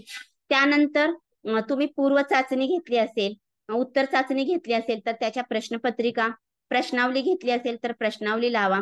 मग त्या उपक्रमामध्ये सहभागी विद्यार्थ्यांची नावं, मग त्या सहभागी विद्यार्थ्यांनी पूर्व चाचणीत किती गुण घेतले, उत्तर चाचणीत किती गुण घेतले किंवा त्यांनी दिलेली प्रश्नावली, हे सर्व तुम्ही परिशिष्टामध्ये जोडू शकता. तर अशा पद्धतीने या 7 मुद्द्यांअंतर्गत तुम्हाला अहवाल लेखन करायचं आहे. पण सर्वात महत्वाचा मुद्दा आहे, अहवाल लेखन झालं परंतु आता आपल्याला स्पर्धेत उतरायचं आहे. तर स्पर्धेसाठी आपल्याला काय करावं लागेल, स्पर्धेच्या अटी कोणत्या आहेत ते आपल्याला पाहायच्या आहेत. तर पहा, प्रथमतः जे तुम्ही अहवाल लेखन करत आहात त्याचं वर्ड डॉक्युमेंट आणि PDF तुम्हाला करायचं आहे, हे लक्षात ठेवा. आणि त्याच पद्धतीने प्रतिज्ञापत्र, प्रमाणपत्र कसं अपलोड करायचं आपण नियमामध्ये पाहूयात. राज्यस्तरीय नवोपक्रम स्पर्धा वर्षातून एकदाच होते. आता मॅडम सांगितल्याप्रमाणे ऑक्टोबर ते ऑक्टोबरमध्येच 99% ऑक्टोबरमध्येच परिपत्रक येऊन जाईल आणि तुम्हाला जी डेडलाईन असते ती नोव्हेंबर ते डिसेंबर पर्यंत अपलोड करण्याची असते. मागील वर्षी 28 नोव्हेंबर पर्यंत अपलोड करण्याची डेडलाईन होती. तर वर्षातून ही एकदाच असते. स्पर्धकाने सादर करीत असलेला नवोपक्रम राज्यस्तरीय स्पर्धेसाठी यापूर्वी सादर केलेला नसावा. म्हणजे प्रत्येक वर्षी आपल्याला नवीन उपक्रम घ्यायचा आहे, तोच उपक्रम आपण वारंवार सादर करावयाचा नाही. आणि तिसरी महत्वाची गोष्ट म्हणजे तो उपक्रम शिक्षकांनी स्वतः राबवलेला असावा आणि नवोपक्रमाच्या प्रकल्प अहवालाबरोबरच जे प्रतिज्ञापत्र आणि प्रमाणपत्र आपल्या GR मध्ये आलेलं असतं ते प्रतिज्ञापत्र आणि प्रमाणपत्र तुम्ही झेरॉक्स काढून घ्या, प्रिंटआउट काढून घ्या. त्यावर पूर्ण माहिती भरा, मुख्याध्यापकाचा शाळेचा सही शिक्का घ्या आणि तो सही शिक्का घेतलेलं प्रमाणपत्र किंवा प्रतिज्ञापत्र तुम्ही स्कॅन करून PDF करून त्यावर अपलोड करू शकता. ओके. Next point. तर पहा, सादर करण्यात आलेला जो नवोपक्रम जो आहे तो इतर ठिकाणी इतर स्पर्धेसाठी आपण कृती संशोधन किंवा लघु संशोधन म्हणून पाठवायचं नाही. आपल्याला नवोपक्रम लेखन हे पूर्णतः वेगळं आहे. आपण अहवाल लेखनामध्ये पाहिलेलं आहे. आणि कोणत्याही विषयावरील मुलांना उपयुक्त गुणवत्ता वाढीसाठी नवोपक्रम तुम्ही पाठवू शकता. नवोपक्रम लेखनासाठी मराठी आणि इंग्रजी या 2 भाषात लिहिलेला असावा. मी इथं हिंदी लिहिलेलं आहे, पण परिपत्रक वाचल्यानंतर माझ्या लक्षात आलं की मराठी आणि इंग्रजी अशा 2च भाषेत हा नवोपक्रम आपण सादर करू शकतो. नवोपक्रम हा टाईप केलेला असावा. हस्तलिखित नवोपक्रम चालणार नाही. तर तुम्ही जो नवोपक्रम अहवाल लेखन केलेला आहे ते अहवाल टायपिंग करून घ्या. टाईप करत असताना तुमचा जो फॉन्ट आहे तो युनिकोड मध्ये असायला हवा आणि त्या फॉन्टची साईज या ठिकाणी 12 देण्यात आलेली आहे. फॉन्ट साईज 12 ठेवा आणि जे पेज सेटअप आहे त्या पेज सेटअप मध्ये आपली जी डावी बाजू आहे मार्जिन आहे ती 1.5 इंच आणि उर्वरित 3 ज्या बाजू आहेत त्या 1 इंच ठेवायच्या आहेत. आणि हस्तलिखित लिहून स्कॅन केलेला नवोपक्रम ग्राह्य धरला जाणार नाहीये. आणि हा नवोपक्रम सादर करत असताना तुम्हाला याच वर्षीचा म्हणजे जून जुलैचाच द्यावा असं काही नाही. मागील 2 वर्षापर्यंतचे नवोपक्रम तुम्ही देऊ शकता. म्हणजे 2 वर्षापूर्वी पर्यंतचे उपक्रम तुम्ही तिथं सादर करू शकता. पुढे नवोपक्रम अहवाल लेखन करताना शब्द मर्यादा जी लिहिली आहे ती 4000 ते 5000 शब्द मर्यादा हवी आहे. आणि या फाईलमध्ये जास्तीत जास्त 5 फोटो तुम्हाला त्यामध्ये समावेश करायचे आहेत. आणि लिंक भरताना मात्र तुम्हाला तयारीत ठेवायचा आहे तुमचा स्कॅन केलेला फोटो, त्याचप्रमाणे प्रतिज्ञापत्राची PDF, पुन्हा प्रमाणपत्राची PDF. त्याच पद्धतीने 100 शब्दामध्ये एक सारांश तुम्हाला व्हॉट्सअपला टाईप करून ठेवायचा, जेणेकरून लिंक भरताना लगेच तुम्हाला तिथनं कॉपी करून पेस्ट करता येईल. 100 शब्दामध्ये संपूर्ण नवोपक्रम 100 शब्दात सारांश मध्ये तुम्हाला लिहून ठेवायचा आहे. पासपोर्ट साईज फोटो अपलोड करायचा आहे आणि जी तुमचा अहवाल लेखन आहे त्याची PDF तुम्हाला अपलोड करायची आहे. त्याच पद्धतीने वर्ड डॉक्युमेंट सुद्धा अपलोड करायचं आहे. तर ती PDF आहे त्याची साईज 5 MB पेक्षा जास्त नसावी.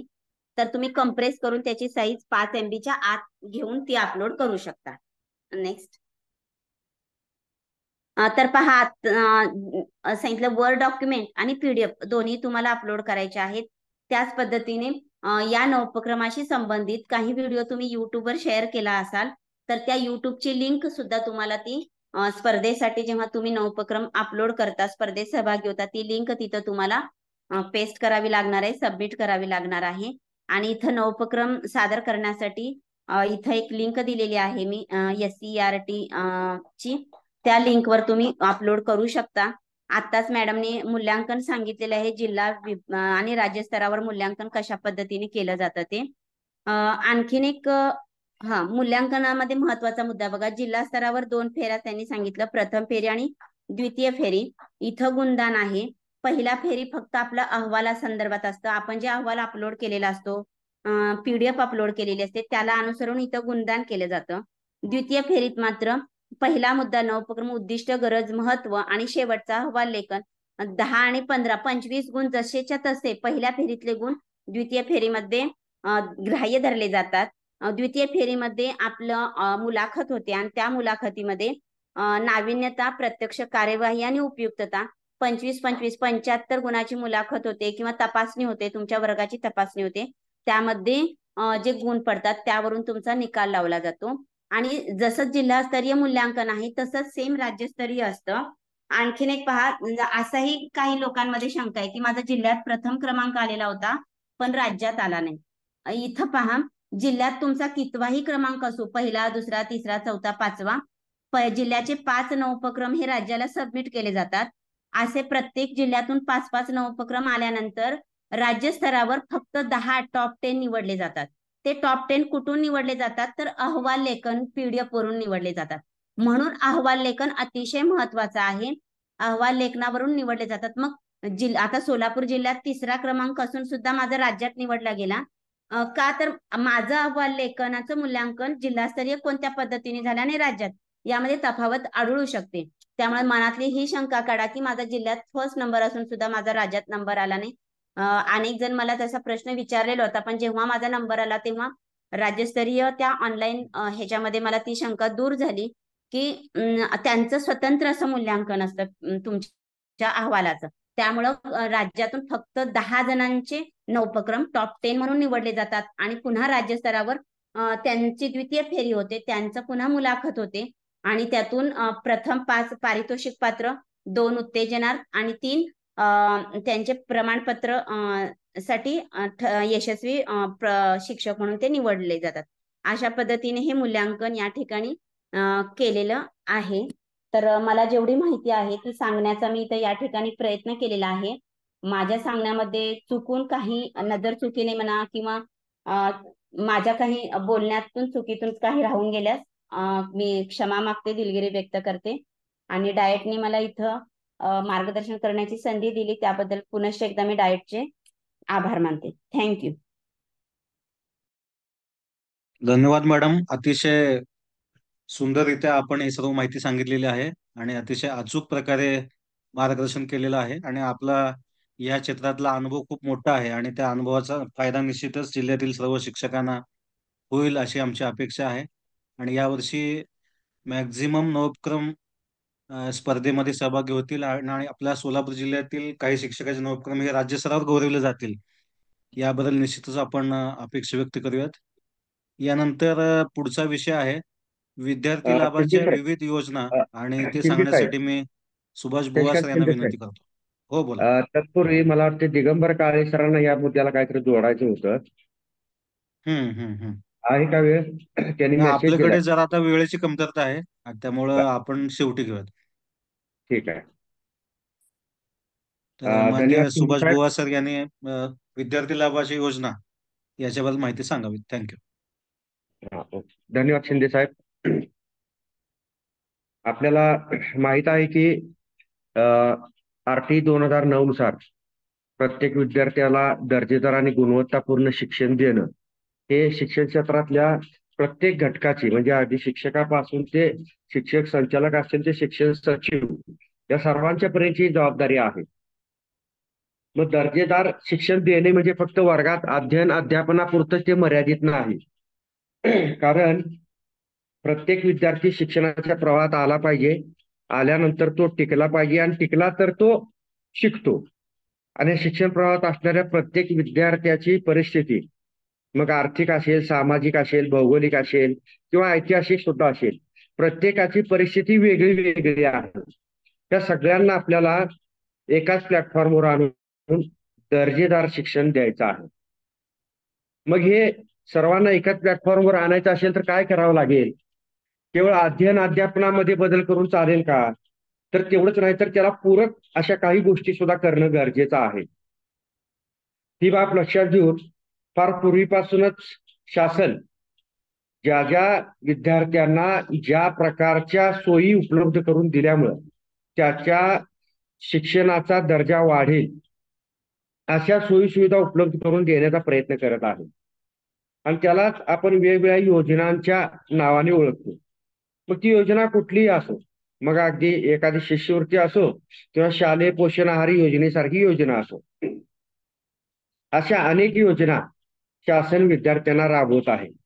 आणि शासनाची कोणतीही योजना ही अशैक्षणिक नाही हे बाब पहिला आपण डोक्यात बिंबवायचे आहे स्वतःच्या. आपला एक असा समज आहे की फक्त वर्ग अध्ययन अध्यापन म्हणजे शिक्षण प्रक्रिया असं नव्हे, तर या शिक्षण प्रक्रियेला चालना देण्यासाठी ज्या ज्या गोष्टी केल्या जातात त्या सगळ्या गोष्टी या शिक्षण प्रक्रियेचा अविभाज्य आणि तितक्याच महत्वाचा भाग आहेत, हे आपण पहिला लक्षात ठेवूया. आणि हेच आपल्याला या शिक्षण परिषदेमध्ये प्रत्येक शिक्षकाच्या मनावर बिंबवायचं आहे. आपण स्वतः फील्डवर काम करणारे घटक आहोत, त्यामुळे आपल्याला माहित आहे की प्रत्येक विद्यार्थ्याची सामाजिक, आर्थिक, शैक्षणिक परिस्थिती वेगळी आहे. आणि त्यांना जर आपल्याला शिक्षणाच्या प्रवाहात टिकवून ठेवायचा असेल तर काही सपोर्टिव्ह गोष्टी ज्या शासनाने त्यांच्यासाठी उपलब्ध करून दिल्या आहेत वेगवेगळ्या योजनांच्या माध्यमातून, त्या प्रत्येक विद्यार्थ्यापर्यंत, पालकापर्यंत, त्या प्रत्येक कुटुंबापर्यंत पोहोचवणं ही जबाबदारी शिक्षण प्रक्रियेतल्या प्रत्येक घटकाची आहे. म्हणून शिक्षण खात्यामध्ये ज्या वेगवेगळ्या योजना आहेत आणि त्या योजना फक्त शिक्षण खातंच राबवतं असं नाही, ग्रामविकास विभाग असेल, त्याचबरोबर इतर अन्य विभाग असतील, अल्पसंख्याक विभाग असेल, समाज कल्याण विभाग असेल, असे वेगवेगळ्या विभागाच्या माध्यमातून ह्या योजनांचा लाभ, सारथी योजना असेल, विद्यार्थ्यांना दिला जातो. परंतु शासनाचे वेगवेगळे विभाग जरी असले तरी प्रत्येक विद्यार्थी आणि पालकांच्या पर्यंत या योजनेची माहिती पोहोचवणे आणि त्या विद्यार्थ्याला, पालकाला, कुटुंबाला लाभ उपलब्ध करून देण्यामध्ये शिक्षक, त्याचबरोबर पर्यवेक्षी यंत्रणा यांची भूमिका खूप महत्वाची असणार आहे. शिक्षण खात्यासाठी लागू असणाऱ्या योजनांचं महत्व लक्षात घेऊन शासनानं शिक्षण संचालनालय योजना हा स्वतंत्र विभाग शालेय शिक्षण व क्रीडा विभाग अंतर्गत सुरू केलेला हे आपल्याला माहिती आहे. इतकं त्याचं महत्व आहे, लक्षात घ्या. या योजनांच्या मध्ये सुसूत्रता यावी, समन्वय राहावा वेगवेगळ्या विभागांच्या मध्ये आणि प्रत्येक लाभार्थ्यापर्यंत शासनाची योजना पोहोचावी यासाठी शासनानं राज्य स्तर ते जिल्हा स्तरापर्यंत हायरार्की तयार करून स्वतंत्र विभाग तयार केलेला आहे. आता शासनाच्या ज्या योजना आहेत, माझ्याजवळ आता शिक्षण संचालनालय योजना यांनी ज्या योजना प्राथमिक ते उच्च माध्यमिकच्या विद्यार्थ्यांसाठीच्या घोषित केलेल्या आहेत त्या जवळजवळ 31 योजना आहेत. आणि त्याची माहिती जर आपल्याला इथं पाहायची झाली तर 130 ते 140 पानापर्यंतची ही PDF आपल्या समोर सध्या उपस्थित आहे. मग ही प्रत्येक योजना जर आपण सविस्तर पाहायची म्हटलं तर त्याला दिवस नाही. आणि ह्या प्रत्येक योजनेचं सविस्तर विश्लेषण करणं गरजेचं नाही.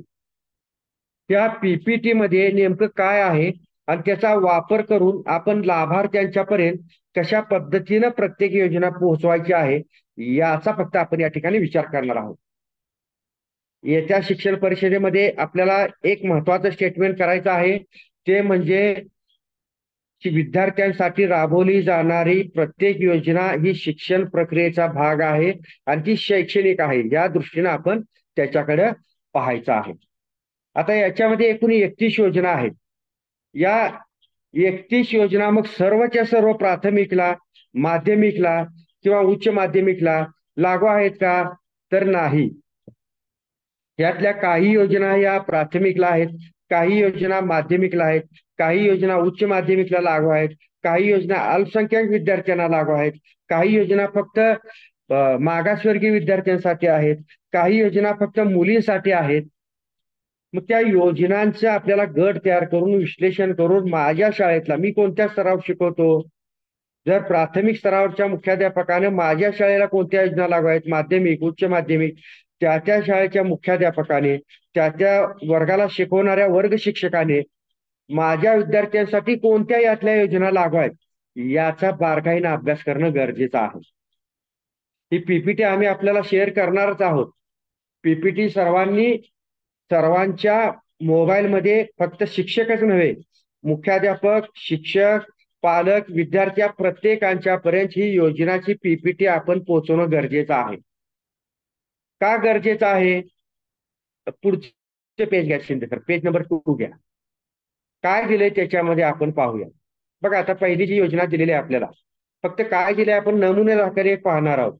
एक त्याची प्रस्तावना दिलेली आहे, त्यामध्ये त्याची पार्श्वभूमी दिली आहे. प्रत्येक योजनेची पार्श्वभूमी आहे. उगाच कोणाला तरी वाटलं म्हणून कुठलीही योजना सुरू झालेली नाही. त्याच्यामागे काहीतरी कारण आहेत, काहीतरी पार्श्वभूमी आहे.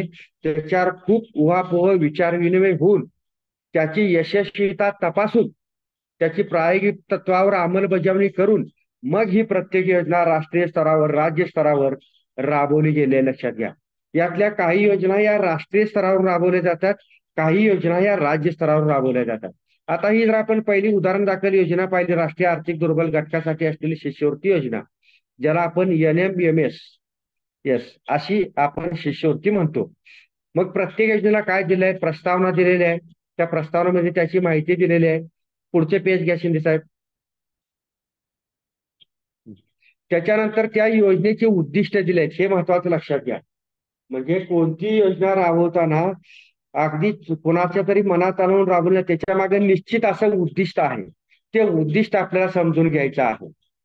त्याच्यानंतर त्या योजनेमध्ये विद्यार्थ्याला जो लाभ मिळणार आहे त्या लाभाचे दर काय आहेत हे सुद्धा त्या ठिकाणी दिलेले आहे. Next page.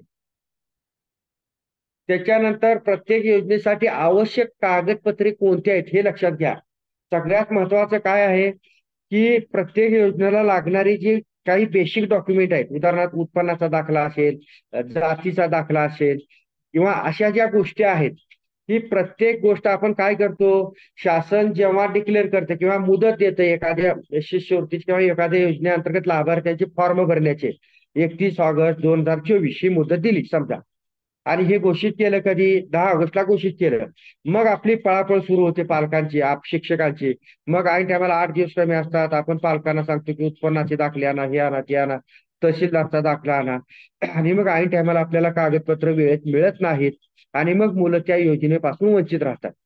म्हणून ही PPT जर सुरुवातीपासूनच प्रत्येक शिक्षकापर्यंत, पालकापर्यंत पोहोचलेली असेल तर त्यासाठी लागणारी कोणती डॉक्युमेंट आहेत. आता ह्यात आपण उदाहरण दाखल बघितलं तर काय दिलेलं आहे, शाळेचे बोनाफाईड सर्टिफिकेट. ठीक आहे, हे तर आपल्याला शाळेतच मिळून जाईल. पण चौथा मुद्दा तुम्ही पहा, सक्षम प्राधिकारी यांच्या सहीचा पालकाचा उत्पन्नाचा दाखला, तहसीलदारचा.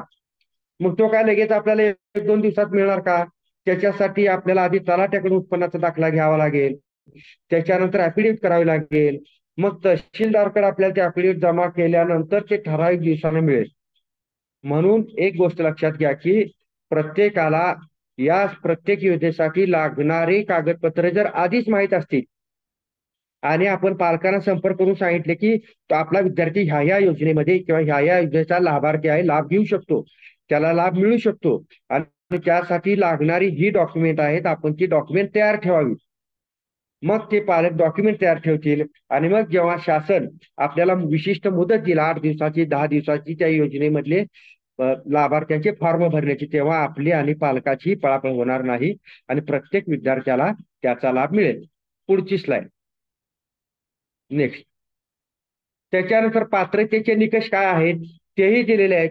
पालकाला जर पात्रतेचे निकष माहीत असतील तर ते व्यवस्थित डॉक्युमेंटची जोडणी किंवा व्यवस्थित डॉक्युमेंट पालक सादर करतील, आणि जर पात्रतेचे निकष माहीत नसतील तर विनाकारण चुकीचे डॉक्युमेंट पालक खूप कष्टाने आणतात, मग त्यांनाही मनस्ताप होतो, मग त्या ठिकाणी वादविवादाचे प्रसंग येऊ शकतात. माझाच विद्यार्थी का मागे राहिला, मग तुम्ही कसं मागे ठेवलं, मग तुम्ही मला आधी का सांगितलं नाही, अशा पद्धतीचे वादविवाद मुख्याध्यापकासोबत, शिक्षकासोबत, मग माझ्या शेजारच्या ह्या विद्यार्थ्याला कसं मिळालं, मला का मिळालं नाही, अशा पद्धतीचे प्रसंग निर्माण होऊ शकतात. म्हणून प्रत्येक पालकापर्यंत ही माहिती आपल्याला खूप आधीच सुरुवातीपासूनच पोहोचवायची आहे, आणि आपण कुठल्या निकषामध्ये बसत आहोत हे पालकाला माहित पाहिजे आणि त्यांच्या शंकांचं निरसन त्या ठिकाणी झालं पाहिजे. पुढची स्लाइड. ठीक आहे, हे सगळे पात्रतेचे निकष वगैरे या ठिकाणी दिलेले आहेत. त्यानंतर लाभ काय मिळणार याचा फ्लोचार्ट पण सुद्धा या ठिकाणी दिलेला आहे. त्याचबरोबर प्रत्येक योजनेची वेबसाईट दिलेली आहे, लक्षात घ्या. मग तुम्ही म्हणणार आता शंका असतील तर काय करायचं, या प्रत्येक PPT-वर प्रत्येक योजनेसाठीची स्वतंत्र वेबसाईट त्या ठिकाणी आपल्याला दिलेली आहे. हे सुद्धा आपल्याला पालकाला सांगायचं आहे. आपल्या शाळेसाठी लागू असणाऱ्या योजनांची माहिती या PPT-द्वारे, वेळोवेळी निर्गमित झालेल्या शासन निर्णयाद्वारे, त्याचबरोबर या PPT मध्ये ज्या वेबसाईट दिलेल्या आहेत त्या वेबसाईटद्वारे शिक्षक, मुख्याध्यापक आणि पालकांना सुद्धा आपण त्या ठिकाणी अवगत करायचं आहे की आपण वेबसाईटवर जाऊन याची अधिकची माहिती पाहू शकता. या PPT मध्ये फार तर पुढे काय बदल होऊ शकतो, एखादा निकष कमी जास्त होऊ शकतो, एखादा मुद्दा ऍड होऊ शकतो, एखादा मुद्दा कमी केला जाऊ शकतो किंवा लाभाचे दर कमी जास्त होऊ शकतात. ते आपल्याला कुठं पाहता येतील तर त्या त्या योजनेच्या वेबसाईटवर जाऊन आपल्याला पाहता येतील. त्यामुळे या पीपीटी मध्ये ज्या वेबसाईट दिलेल्या आहेत त्या सुद्धा बारकाईनं पाहाव्यात. यासाठी सुद्धा आपल्याला या केंद्र परिषदेमध्ये शिक्षकांना आणि मुख्याध्यापकांच्या निदर्शनास आणून द्यायचं आहे. एक गोष्ट आपण शिक्षण परिषदेनंतर करण्याचं आवाहन करावं मुख्याध्यापकांना की यामधल्या ज्या काही योजना माझ्या शाळेला किंवा माझ्या शाळेतील विद्यार्थ्यांना लागू आहेत किमान तेवढ्यांच्या हार्ड कॉपी प्रिंटआउट आपण काढून घ्यायची आहे. त्याची स्वतंत्र योजना म्हणून फाईल बनवायची आहे. त्या योजनांशी निगडीत जे जे शासन निर्णय आहेत ते डाउनलोड आपण करून घ्यायचे आहेत आणि ते सगळे किंवा फॉर्म जे आहेत ते सगळे डाउनलोड करून एक एक नमुना आपण त्या आपल्या फाईलला लावायचा आहे. अशी फाईल याच्यानंतर जेव्हा आता पर्यवेक्षी यंत्रणा केंद्र प्रमुख, शिक्षण विस्ताराधिकारी, गट शिक्षणाधिकारी, उपशिक्षणाधिकारी, शिक्षणाधिकारी आणि डायट स्तरावरचे सर्व अधिकारी इथून पुढे जेव्हा जेव्हा शाळा स्तरावर भेटी देतील, मग ती प्राथमिकची असू दे, खाजगी शाळा असू दे, माध्यमिक उच्च माध्यमिकची शाळा असू दे, आम्ही आवर्जून हे पाहणार आहोत की तुमच्या शाळेमध्ये कोणकोणत्या योजनेचे लाभार्थी विद्यार्थी आहेत. मग त्याची माहितीची तुम्ही स्वतंत्र फाईल बनवलेली आहे का? त्याचे शासन निर्णय तुमच्याकडे आहेत का? वर्ग शिक्षकाला आपल्या वर्गातील कोणत्या कोणत्या विद्यार्थ्यांना कोणत्या कोणत्या योजनेचे लाभ मिळणार आहेत याची सगळी माहिती पाहिजे. मुख्याध्यापकाला कोणत्या योजनेमध्ये आपले किती लाभार्थी आहेत आणि प्रत्यक्ष त्यांचे फॉर्म भरले गेले का, ऑनलाईन असू दे ऑफलाईन असू दे, किती विद्यार्थी लाभ घेत आहेत याची अगदी व्यवस्थित नावासह आकडेवारी, यादी आणि योजनांची माहिती प्रत्येक मुख्याध्यापकाजवळ, शिक्षकाजवळ असणं गरजेचं आहे. इथून पुढे पर्यवेक्षी यंत्रणेच्या भेटीमध्ये आवर्जून तुमची ही फाईल आणि प्रत्यक्ष तुम्हाला असलेली माहिती आकडेवारीसह ही आम्ही पाहू. त्यातूनही आपल्या काही शंका असतील तर आपण अवश्य आमचे संपर्क करा किंवा शिक्षणाधिकारी योजना आहेत किंवा आपले गट शिक्षणाधिकारी आहेत, केंद्र प्रमुखांच्या मार्फतही जिल्हा स्तरावर आपण याची माहिती घेऊ शकता. त्याच्यासाठी स्वतंत्र आपल्याकडे विभाग आहे. अवश्य आपण संपर्क करावा. सोलापूर जिल्ह्यातील ह्या ज्या 31 योजना आहेत त्या 31 योजनातला प्रत्येक लाभार्थ्याला लाभ मिळाला पाहिजे. त्याची प्रत्येक विद्यार्थ्यापर्यंत, पालकापर्यंत माहिती आपण आपल्या मार्फत या शिक्षण परिषदेच्या माध्यमातून पोहोचवावी असं या ठिकाणी मी आपल्याला आवाहन करतो आणि या ठिकाणी थांबतो. धन्यवाद. शिंदे साहेब, ओव्हर टू यू. धन्यवाद माननीय सुभाष बुवा सर. आपण ज्या विविध शालेय शिक्षणाची योजना आहेत तर त्याची कसे प्रभावीपणे अंमलबजावणी करावी याबद्दल माहिती सांगितलेली आहे. अतिशय सुंदर माहिती सांगितली आपण. कांतीलाल पोटळकर सर, आपण आपल्याला जे म्हणायचं आहे ते मेसेज मध्ये लिहा. आपल्याला बोलता येणार नाही, त्यामुळे तुम्ही 10 वेळा हँडरेस करता, हँडरेस करू नका.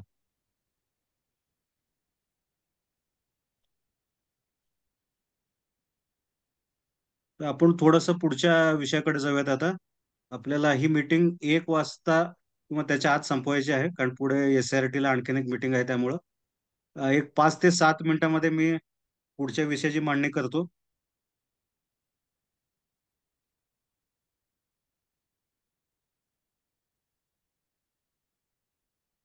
पुढचा विषय आपला होता तो म्हणजे ICT शिक्षणात उपयोग, अशा प्रकारे विषय होता.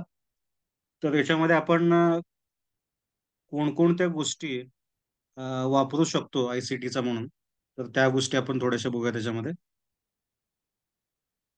कांतीलाल पोटळकर सर, आपण मेसेज टाकावा चॅट बॉक्स मध्ये. आपण वारंवार हँडरेस करू नये. ही मीटिंग रेकॉर्ड होत आहे.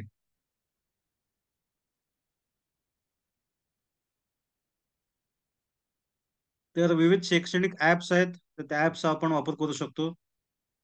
आपल्याला गुगलच्या प्ले स्टोअर मध्ये अशा प्रकारचे ऍप्स मिळतील. आणि या हे जे आपल्याला निळ्या कलर मध्ये दिसतंय, हे ज्यावेळेस मी PPT आपल्या केंद्रप्रमुख ग्रुपला पाठवण्यात येईल त्यावेळेस तुम्ही याला क्लिक केले की तुम्हाला डायरेक्ट ते प्ले स्टोअरवर घेऊन जाईल. मराठी इंग्रजी डिक्शनरी नावाचे ऍप आहे, ते ऍप तुम्ही वापरू शकताय. मराठी सामान्य ज्ञान नावाचा ऍप आहे. त्यानंतर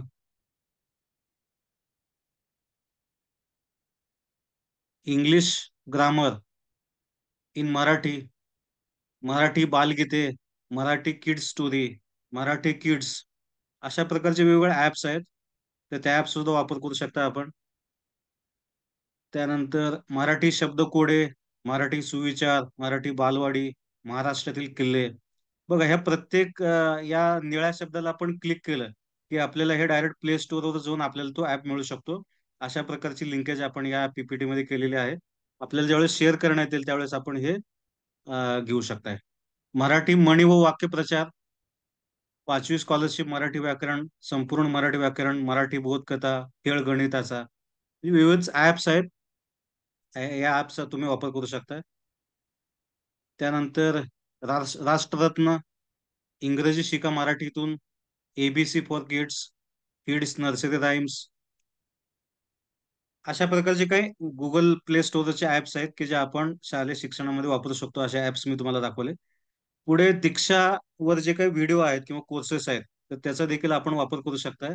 आणि दीक्षाबद्दल आपण पाठीमागच्या शिक्षण परिषदेमध्ये डिटेल माहिती सांगितलेली आहे. त्याची PDF प्लस युट्यूबचा व्हिडिओ देखील आपल्याकडे शेअर आहे. त्यामुळं दीक्षावर मी जास्त बोलत नाही. दीक्षाचा वापर कसा करावा त्याची बेसिक माहिती सुद्धा या ठिकाणी आहे.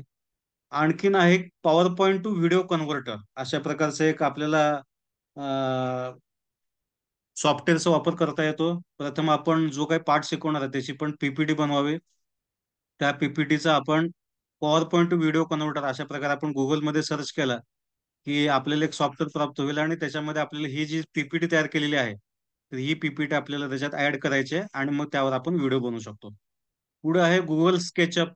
इंटरनेटवरून आपण पाठाशी संबंधित 3D इमेज डाउनलोड करावी व या सॉफ्टवेअरमध्ये आपण ऍड करावी आणि त्यानंतर आपण ते कोणत्या अँगलनं फिरवू शकतो आणि त्याचा स्केचअप करू शकतो.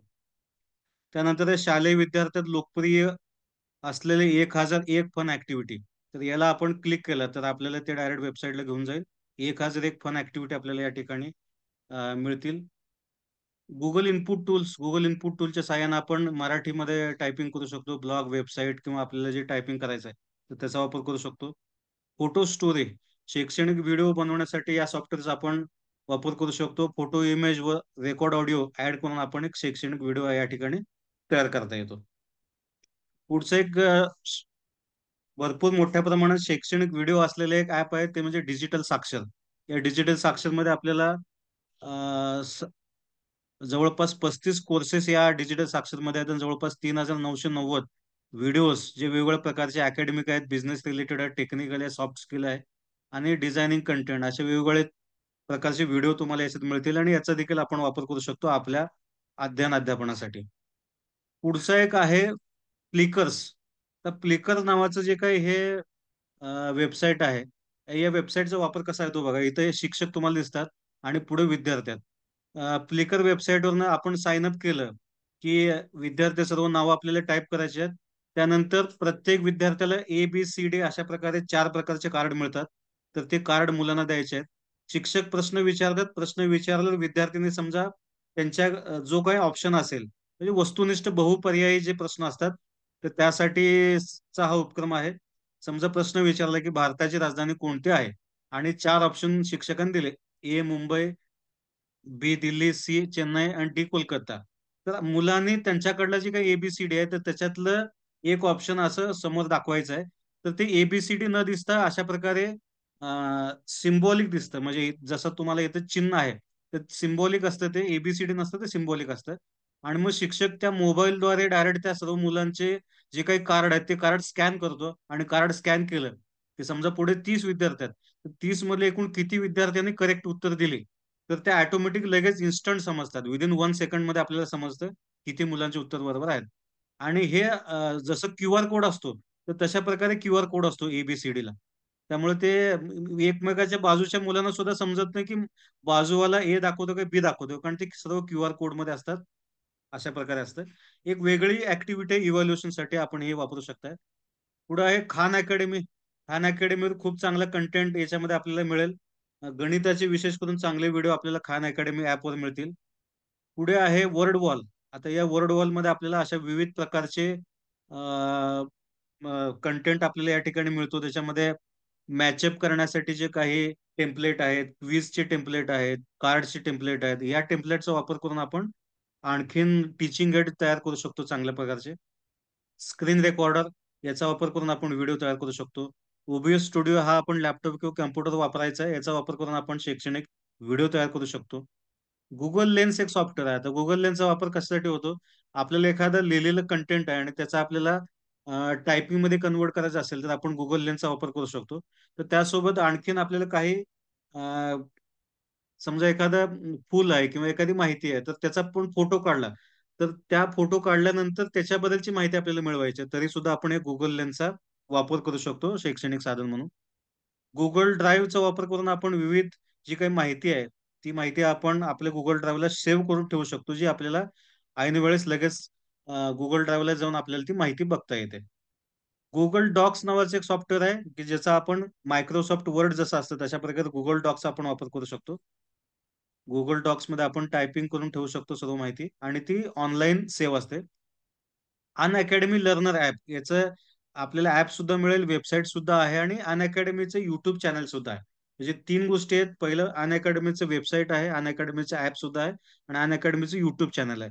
तर याच्यावर मोठ्या प्रमाणात कंटेंट आहे की जो कंटेंट आपण शाळेच्या विद्यार्थ्यांना शिकवण्यासाठी वापरू शकतो. विशेष करून उच्च प्राथमिक स्तरावर आणि माध्यमिक स्तरावरच्या मुलांना. कारण याच्यामध्ये जो कंटेंट आहे तो युपीएससी अभ्यास करणाऱ्या विद्यार्थ्यांना उपयुक्त ठरेल अशा प्रकारचा कंटेंट आहे ज्याचा वापर करून आपण आपल्या मुलांच्या कन्सेप्ट एकदम चांगल्या प्रकारे सोप्या भाषेत समजावून सांगू शकतो. फॉर एक्झाम्पल जॉग्राफी असेल, हिस्ट्री असेल, सायन्स असेल, अशा प्रकारचे जे काही कन्सेप्ट आहेत, क्रिटिकल कन्सेप्ट आहेत, की त्या कन्सेप्ट खूप चांगल्या प्रकारे या अन अकॅडमीवर आपल्याला चांगल्या प्रकारे दिसून येतात. गुगल फॉर्मचा वापर करून आपण विद्यार्थ्यांचं इव्हॅल्युएशन करू शकतो. आता ही आहे एनसीईआरटीचं फेसबुक पेज आहे. तर या एनसीईआरटीच्या फेसबुक पेजला आपण समजा लाईक केलं किंवा आपण हे एकदाच लाईक करून ठेवलं, तर एनसीईआरटीद्वारे विविध कोर्सेस असतात. तुम्हाला 1 दिवसाआड, 2 दिवसाआड विविध कोर्सेस या एनसीईआरटीच्या पेजवर बघायला मिळतील, की जे CIET central institute of education technology यांच्या मार्फत ते आयोजित केले जातात. तर एनसीईआरटीचं तुम्ही फेसबुक पेजला लाईक करा. तुम्हाला मोठ्या प्रमाणात याच्यावर शैक्षणिक कोर्सेस मिळतील, की ज्याच्यातून तुमचा स्वतःचा व्यावसायिक विकास होऊ शकतो आणि आयसीटीचा वापर आपण प्रभावीपणे करू शकता. आणि शेवटचं महत्त्वाचं म्हणजे YouTubeचा वापर करून आपण विविध शैक्षणिक व्हिडिओ बघू शकता आणि त्याचा वापर आपण शैक्षणिक अध्ययन करू शकता. त्यानंतर आहे स्वयं. स्वयंवर जाऊन आपण आपल्या विषयाशी रिलेटेड जे काही कोर्सेस आहेत ते कोर्सेस आपण ज्याच्यामध्ये जॉईन करू शकता. याच्यानंतर तुम्हाला सर्टिफिकेट सुद्धा स्वयंचं मिळू शकतं. त्यानंतर आहे स्वयंप्रभा. स्वयंप्रभा याच्यावर कंटिन्युअस 4 तासाचा कंटेंट चालू असतो जो शैक्षणिक असतो. 40 चॅनल आहेत स्वयंप्रभाचे आणि याच्यावर सुद्धा मोठ्या प्रमाणात कंटेंट आहे की ज्याचा आपण वापर करू शकतो. आणि याच्यातलं शेवटचं आहे ते म्हणजे माइंड मॅप. माइंड मॅप मध्ये शिक्षकांना समजा काही कंटेंट शिकवायचा आहे आणि त्याला तो कंटेंट 2-3 स्टेजमध्ये दाखवायचा. समजा ट्री डायग्राम काढायचा आहे किंवा मग फ्लो चार्ट काढायचा. त्यासाठी आपण हे वापरू शकतो. याच्यामध्ये आपल्याला याच्यामध्ये माइंड मॅप मध्ये इथे ऍड प्लसचं चिन्ह आहे. त्या प्लस चिन्हला आपण ऍड केलं तर कोणत्या प्रकारचं हे पाहिजे आपण घ्यायचं आणि त्याच्यामध्ये टायपिंग करायचं. मग आपण ते प्रिंटआउट काढू शकतो किंवा लॅपटॉप आणि प्रोजेक्टरद्वारे आपण ते मोठ्या स्क्रीनवर दाखवू शकतो. म्हणजे हे माइंड मॅप मुलांना दाखवण्यासाठी उपयोगाचं, सायन्समध्ये शिकवण्यासाठी देखील उपयोगाला येईल. मला वाटतं हे शेवटचं आहे. शेवटचं म्हणजे गुगल अर्थ. गुगल अर्थचा वापर करून आपण एखादं लोकेशन फॉर एक्झाम्पल ताजमहल शिकवायचं एखाद्या टॉपिक मध्ये असेल इतिहासाचे तर ताजमहलला आपण त्या लाईव्ह लोकेशनला जाऊन गुगल अर्थद्वारे आपण त्या मुलांना दाखवू शकतो. म्हणजे प्रत्यक्ष दरवाजापासून आतमध्ये कशी ती वास्तू आहे अशा सर्व गोष्टी आपण दाखवू शकतो. एखादी नदी असेल तर नदीचा प्रवास सुद्धा आपण गुगल अर्थच्या द्वारे दाखवू शकतो. तर अशा प्रकारे विविध शैक्षणिक व्हिडिओ आहेत, सॉफ्टवेअर आहेत, विविध ऍप्स आहेत, वेबसाईट्स आहेत. याचा वापर करून आपण आपलं अध्ययन प्रभावी करू शकतो. तर निश्चितपणे आपण हे सर्व वापराल. तर याबद्दल सर्वांना शुभेच्छा. यानंतर शिक्षणाधिकारी, प्राथमिक, माध्यमिक योजना याच्यापैकी कोणी जॉईन असेल, तर मी विनंती करतो की त्यांनी बोलावं. हँड रेज करावं म्हणजे मला समजेल आपण या मीटिंगमध्ये आहात.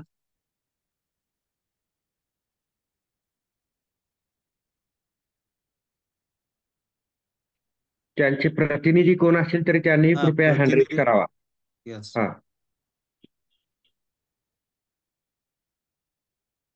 हँड रेज करावा म्हणजे आपल्याला अनम्यूट करता येईल.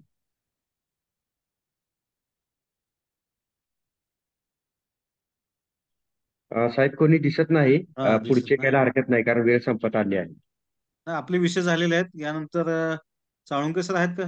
माननीय प्राचार्य जितेंद्र साळुंके सर यांना विनंती करतो की त्यांनी मनोगत व्यक्त करावं. साहेब मला वाटतं दुसऱ्या एका मीटिंग मध्ये होते बरं. मगाशी, त्यामुळे कदाचित जॉईन नसावेत. जाधव साहेब ठीक दिसत आहे. आहेत, त्यांना अनम्यूट करा. ओके. वरिष्ठ जाधव साहेब. अधिवेशन सन्माननीय जाधव साहेब, त्यांना अनम्यूट करा, हँड रेज केला हो आहे हो त्याने. हो. येस. साहेब नमस्कार. नमस्ते. सर्वांना नमस्कार. माननीय शेख साहेब, शिक्षण अधिकारी प्राथमिक, आणि मी स्वतः मुख्यमंत्री माझी शाळा सुंदर शाळा ह्या स्टेटच्या बैठकीमध्ये असल्यामुळे त्या ठिकाणी ते बोलणार नाहीत, आणि माननीय प्राचार्य एका बैठकीमध्ये असल्यामुळे तेही बोलणार नाहीत.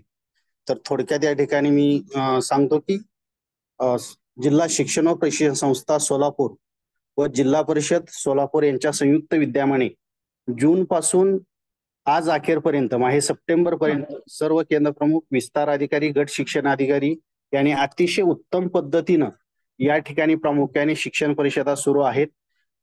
कालच SRT मध्ये असताना एक केंद्र शासनाचा रिपोर्ट आलेला आपणही प्रामुख्याने पाहू शकता की महाराष्ट्रातील जे 52 तालुके आहेत त्या 52 तालुक्यामधील प्रामुख्याने इंग्लिश विषयामध्ये पाठीमागे असणारे सोलापूर जिल्ह्यातील 2 तालुके आहेत, एक अक्कलकोट आणि सांगोला.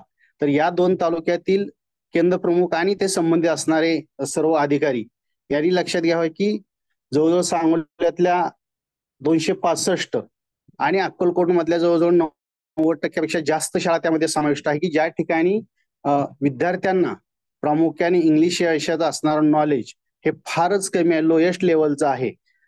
हे सांगण्यापाठीमागचा मुख्य हेतू आहे की शिक्षण परिषद हे आपण शिक्षकांनी सुसंवाद साधावा आणि जे विषय आपल्याला वरून दिलेले आहेत शासनाचे चालू विषय त्याच्यावर चर्चा व्हावी, हा त्या पाठीमागचा मुख्य उद्देश आहे. जसं आज प्रामुख्याने या ठिकाणी नवोपक्रमाविषयी श्रीमती गुरु मॅडम यांनी अतिशय उत्तम पद्धतीनं, तसेच आमचे डॉक्टर बुधाराम सर यांनी सुद्धा संशोधनाविषयी अतिशय योग्य पद्धतीनं कृती संशोधनाविषयी मार्गदर्शन केलं. म्हणजे वेगवेगळे तज्ज्ञ आपल्याला मार्गदर्शन करत असतात, परंतु आपण त्याचा किती उपयोग करतो. मुळात डाएट कडून दिली जाणारी जी PDF आहे किंवा ऑनलाईन मार्गदर्शन आहे हे पूर्ण वेळ ऐकणं, त्याचबरोबर दिली गेलेली PDF जे आपलं साहित्य आहे त्याचं वाचन करणं, त्यावर आधारित PPT तयार करणं आणि चर्चा पद्धतीनं आपण त्या ठिकाणी शिक्षण परिषदेमध्ये केंद्र प्रमुख, विस्तार अधिकारी यांनी प्रत्यक्षात घेणं फार गरजेचं आहे. आणि या पद्धतीने जर आपण गेलो तर सोलापूर जिल्हा गुणवत्तेच्या बाबतीत नक्कीच पुढे येईल. कारण कुठलाही उपक्रम हा शासनाच्या ध्येय धोरणानुसारच सुरू असतो. या ठिकाणी जिल्हा शिक्षण व प्रशिक्षण संस्थेनी शासनाच्या शासन निर्णयाप्रमाणे, परिपत्रकाप्रमाणे आणि राज्याची अकॅडमिक अथॉरिटी, राज्य शैक्षणिक संशोधन व प्रशिक्षण परिषद महाराष्ट्र पुणे यांच्या निर्देशाप्रमाणेच आपण ह्या शिक्षण परिषदा आयोजित करत आहोत.